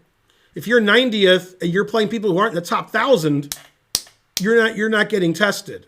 If you play in Grand Slams, you're going to lose in round 2 because, those guys are top 10, tough. So when you get good at chess like you think you want to do, everybody's like, I want to get better at chess. I want to be this rating and that rating. That doesn't help you win. That just means you play better people and they beat you and they play better. Terrible. So Yeah, you got nothing to go for. I'm running out of gas here. We got to do some chess before I poop out.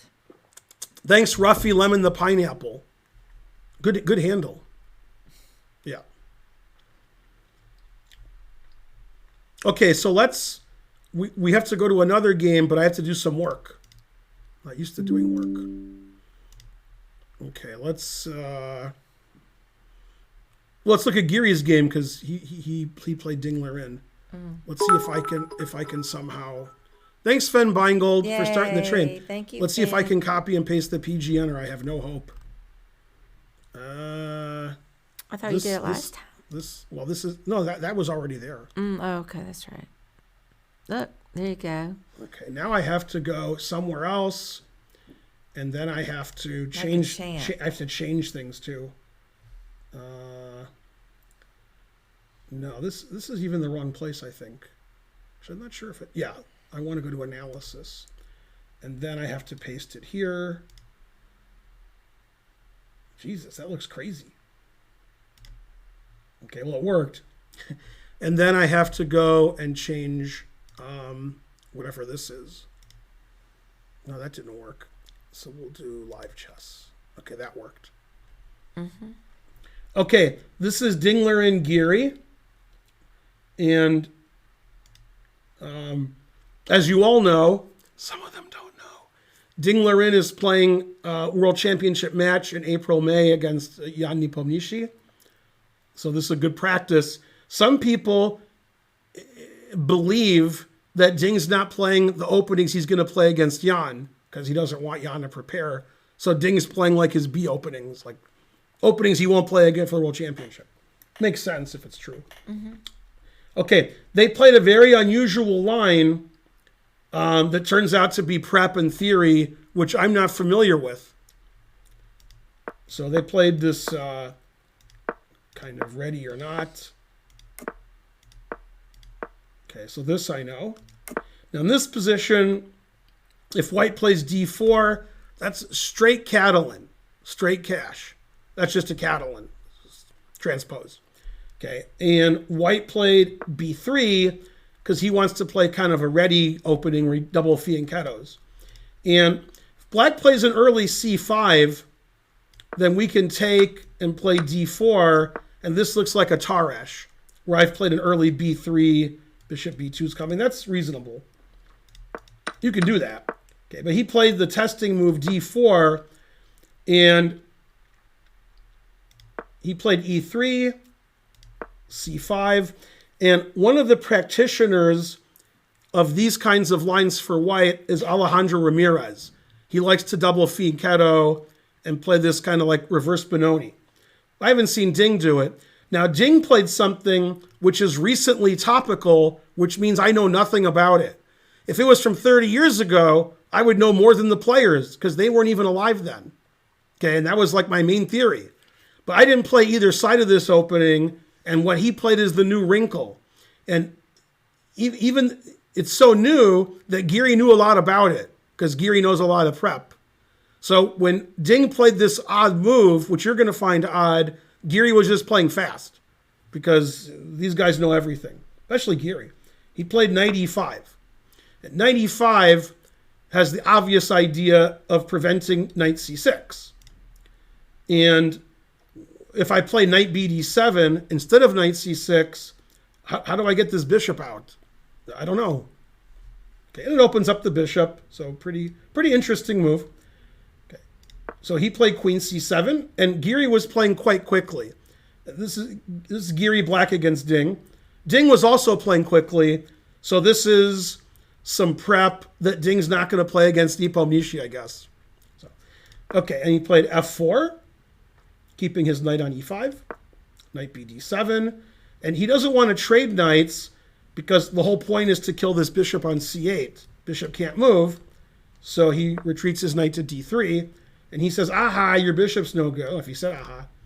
And then white's going to develop his pieces and eventually start a kingside attack because black is so passive, and black's going to push his kingside pawns. And that's what happened. Played e5, fighting for the center, knight a3 to play knight to b5, a6, bishop b2, bishop d6, and Geary was playing fast.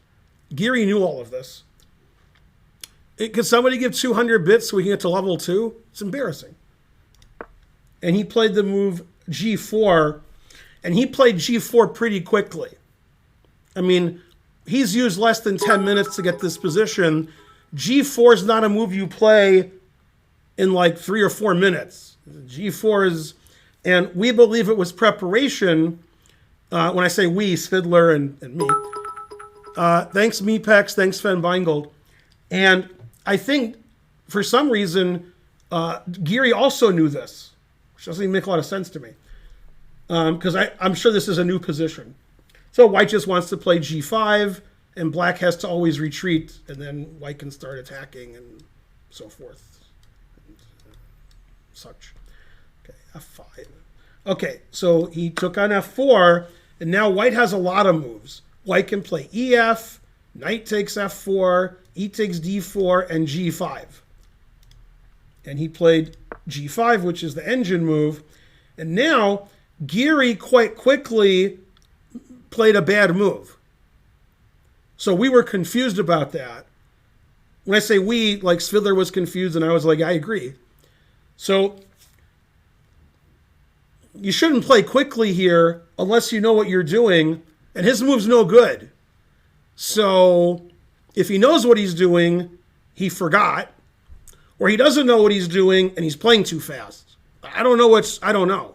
Okay, the engine says it's time to sack a piece. F takes e3, G takes f6, knight f6. And obviously we're threatening like bishop takes h2, so forth. And then the engine says white has to sack the exchange, because always sack the exchange. GF. And this is just a complete mess. This position doesn't make any sense. Okay, engine says it's equal. Okay. And by the way, this engine says if you don't play FE, the second best move is rook e8, which is very weird. Obviously, if you've prepared this with an engine and you remember it, you could play FE or rook e8 and not take a lot of time if that's your prep. If it's not your prep, typically, especially Geary, he thinks a long time when he's out of his prep, especially in such a wild, crazy position. Instead, he quickly played knight e8, and the engine said, boo, boo, too passive. Okay, knight takes f4, and, black's position is, his pieces are, no good. Okay, great bishop, great knight, this pawn's attacked twice, queen's coming out, rook is on the half-open file, big advantage to white. Okay, and then he took, which is correct. He took, which is fine. Bishop e5 is fine. These moves are all fine. Okay, white's just better. Rook a d1 is good. You can see these pieces are just not playing. The pieces don't play. Rook e8's fine. And he played knight b1, which the engine does not like. And the idea is very simple. I want to play knight c3, knight d5. And my knight's not doing anything here.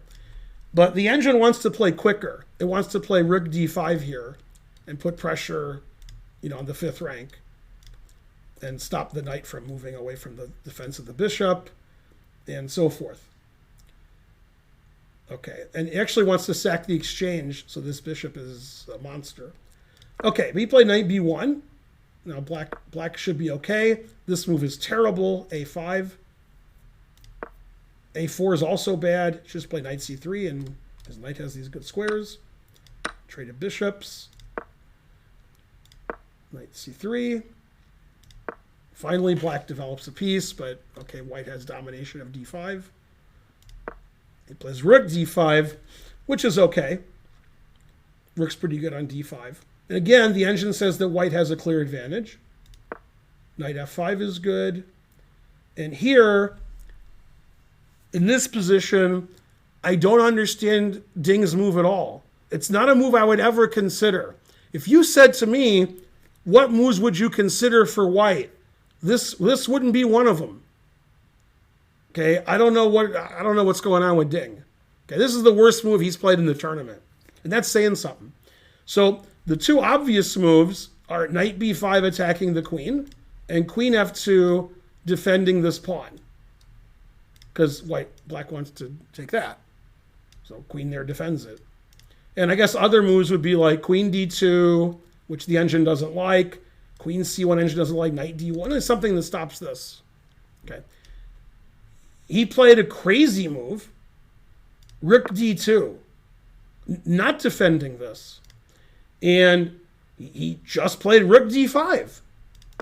So he played here, and then he played here. Okay, and Jan Nepomniachtchi's licking his chops. He's like, that's who I'm playing? So he lost the tempo, moving his rook back and forth to a bad square, and allows knight takes e3, which is, I don't know. And knight takes e3 is not even the best move. That's how bad this position is. Knight h4 was best, starting to attack the white king, because knight f3 check is coming, winning the exchange. But knight takes e3 is what every human would play. Okay, he played knight d5, trading the knights. Knight d5. Knight d5 attacking the queen. Queen b8.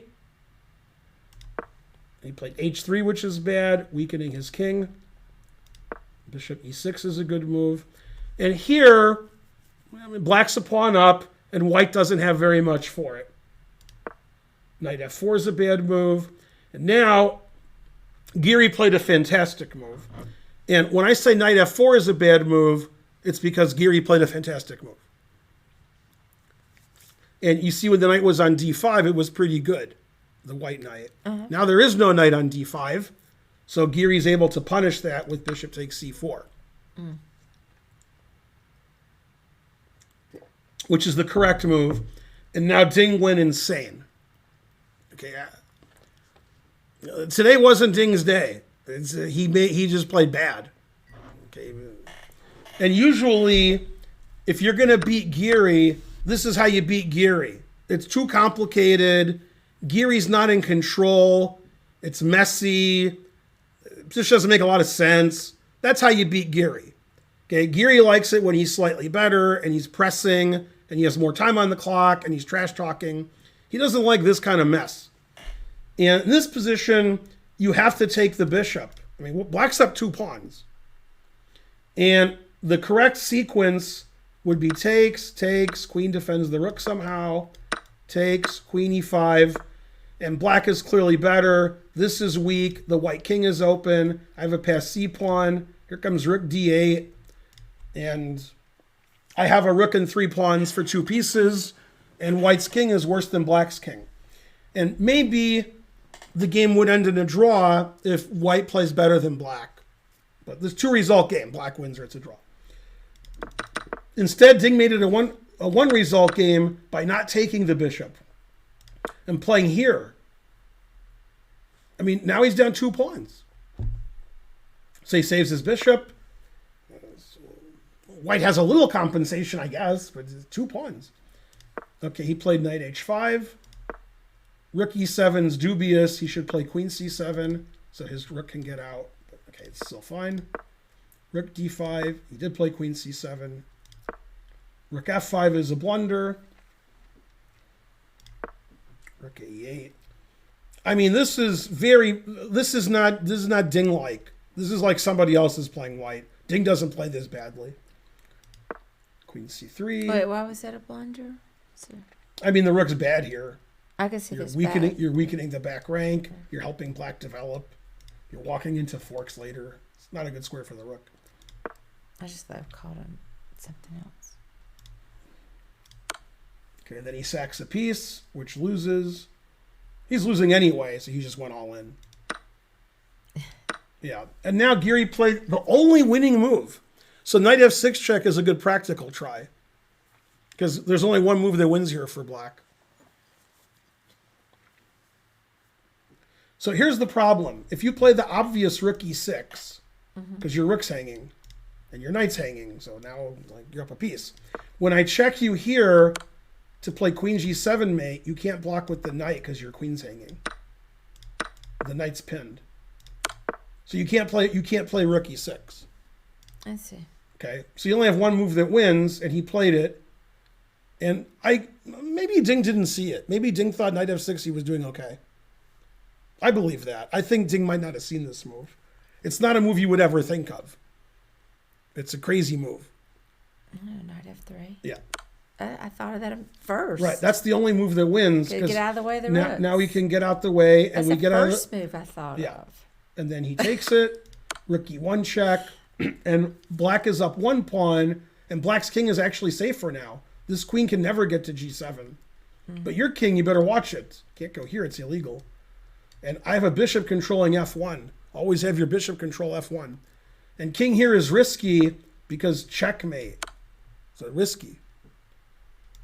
So he always play bishop f1. In this position, Geary played the best move. Somebody should use the G file to attack. Somebody should. Okay, but nobody has yet. So Geary's like, okay, I will. And he played king h8.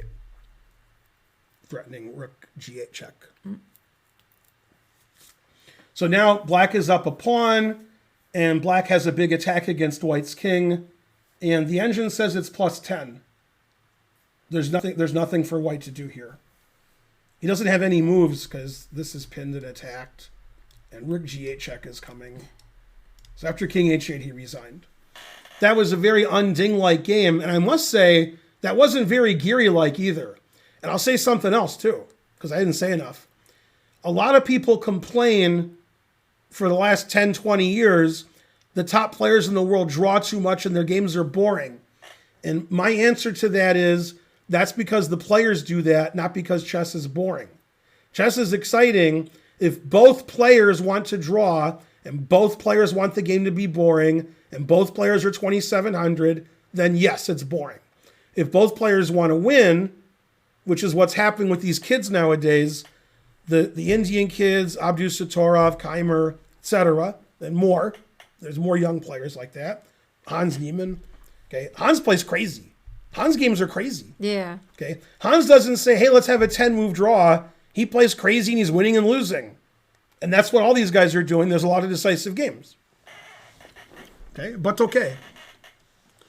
So it doesn't look like a Geary game where he's equalizing with black then offering a draw. This looks like some crazy game, and Geary's having a good tournament, and Ding is not having a good tournament, and you could see that from the game. Very unding-like. Very, and when you see this game, you think, man, Jan Nepomniachtchi's going to tear him limb from limb. But that's because Ding just didn't play well. Ding might play well against Jan and beat him every game. I don't know. Sometimes Jan plays badly too. Nepomniachtchi plays terrible one game and great the next game. I don't know. But, if you don't want to draw and you want to play chess is very interesting. If you don't want to play chess and you want to play the same Berlin draw every game, you can do it. I mean, you can't, but top players can. Hey, I'm tired. I was going to try to make it to 11. I just don't think I could do it. But I think I did pretty good. Mm-hmm. Yeah, almost 11. Hey, I have the same number of viewers as QT Cinderella. Yeah. Cutie. I wonder if she works at the gas station QT. That's my favorite gas station. So I wonder, the chess.com servers have been so overloaded. I wonder what's going on. They upgraded my second flight coming home, but not my flight going there. They'll probably cancel that one. What do you guys think is I guess it's not one factor that's making all these people get on chess.com. I do think the chess boxing contributed, but I don't know. Did you see on Jeopardy that Hans Niemann was an answer to a question? No. Yeah, like yesterday or the day Really? before. Yeah. Oh, it's all Mittens. Yeah, Mittens. There was an article in, I'm sure many places, but I think it was the Wall Street Journal. My brother sent me a link to it, but it could have been the New York Times. I think it was the Wall Street Journal. You don't know why either, Precocious? I saw an article or a bullet points on Twitter where on chess.com listed out all the factors they think, and Gotham Chess listed out why he thinks. But Mittens is listed as one, and the recent chess boxing, and then Emil, what's his name? Sutovsky? Yeah, was trying to say it's all the FIDE events, so everybody's trying to give credit in different areas. Yeah, definitely not FIDE events. Well, he was told that. If anything, FIDE makes chess less popular. He was told that. Yeah. But no, I'm just saying different people have had different ideas. I definitely think the chess boxing and,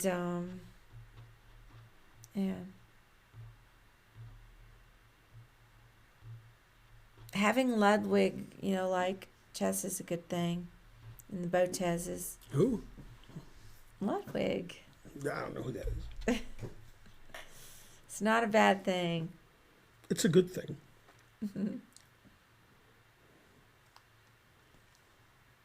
4,000 viewers. What else? And I'll tell you what's good for poker is those creator poker games that Botez keeps organizing. Those are good. Yeah, oh, yeah, that was the other factor. Thank you, Laszlo. Yeah, the scandal, the Carlson Neiman scandal. Absolutely. I think Lud- it's just because of our stream. Right. I think that's why chess is popular. Ludwig bought a copy of Dvoretsky. I can never say it. In-game Dvoretsky's. Dvoretsky. All right.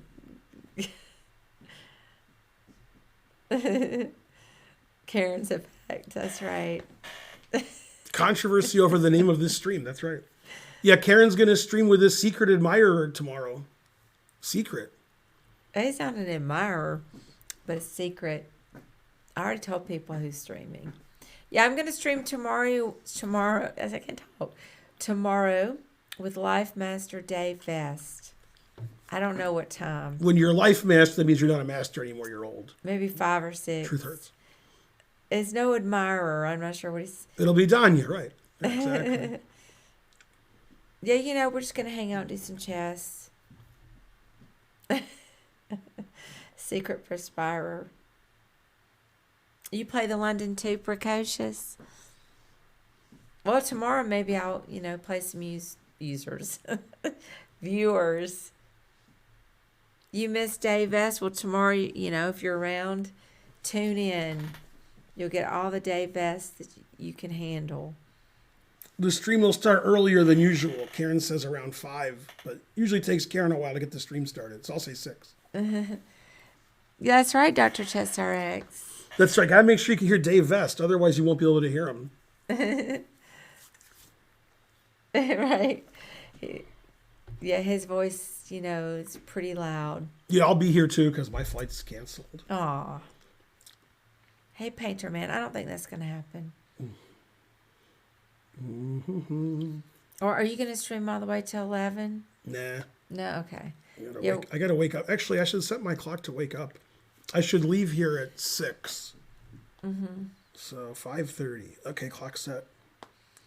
We're doing well, but we're tired. I'm going to bed, so I think Ben is going to also bail because he's traveling tomorrow. But tomorrow I will be streaming with Life Master Dave Vest, and we'll just be doing normal stuff. Yeah, Painter Man, I'm sorry to be the bearer of bad news. What's the bad news? That the stream's ending. Huh? He just got here. You'll tune in tomorrow? Good. The good news is chess.com didn't go down during the stream. How many hours of sleep do you normally get? It varies. 5 to 7. 7's about... I have to get up tomorrow, but it'll be fine. It'll be about 7 if I go to bed immediately. I have to get up around 6:30. Do I have more info about the article? The Mittens article? I do. Wait, don't end quite yet. Let me just look first. Hang on, I'll tell you. It should be near the top because it was for Frank. Let's see if I can find it. Go, Ben. Wait, it wasn't that far. Oh, here it is. Yeah, Wall Street Journal. Wall Street Journal article. It's called The Chess World's New Villain, a cat named Mittens. So my brother sent me the link and said, have you heard about this? And then I replied with the link to our YouTube video, which has a great thumbnail of Mittens and Ben with the funny look on his face. And they thought that was funny. By the way, this is not a joke. Mittens has been added to the lawsuit. Hans Niemann is suing Mittens also. True story. All right, guys. I'm glad we got to see and talk to everybody. But I hope to see you tomorrow. Who are we rating? I was upgraded on my flight home, but not on my flight there. But I still could get upgraded. It's still possible. Yeah, I already got the raid set up. Oh, that one? I'm not that one. according to it. Oh, yeah, that one's fine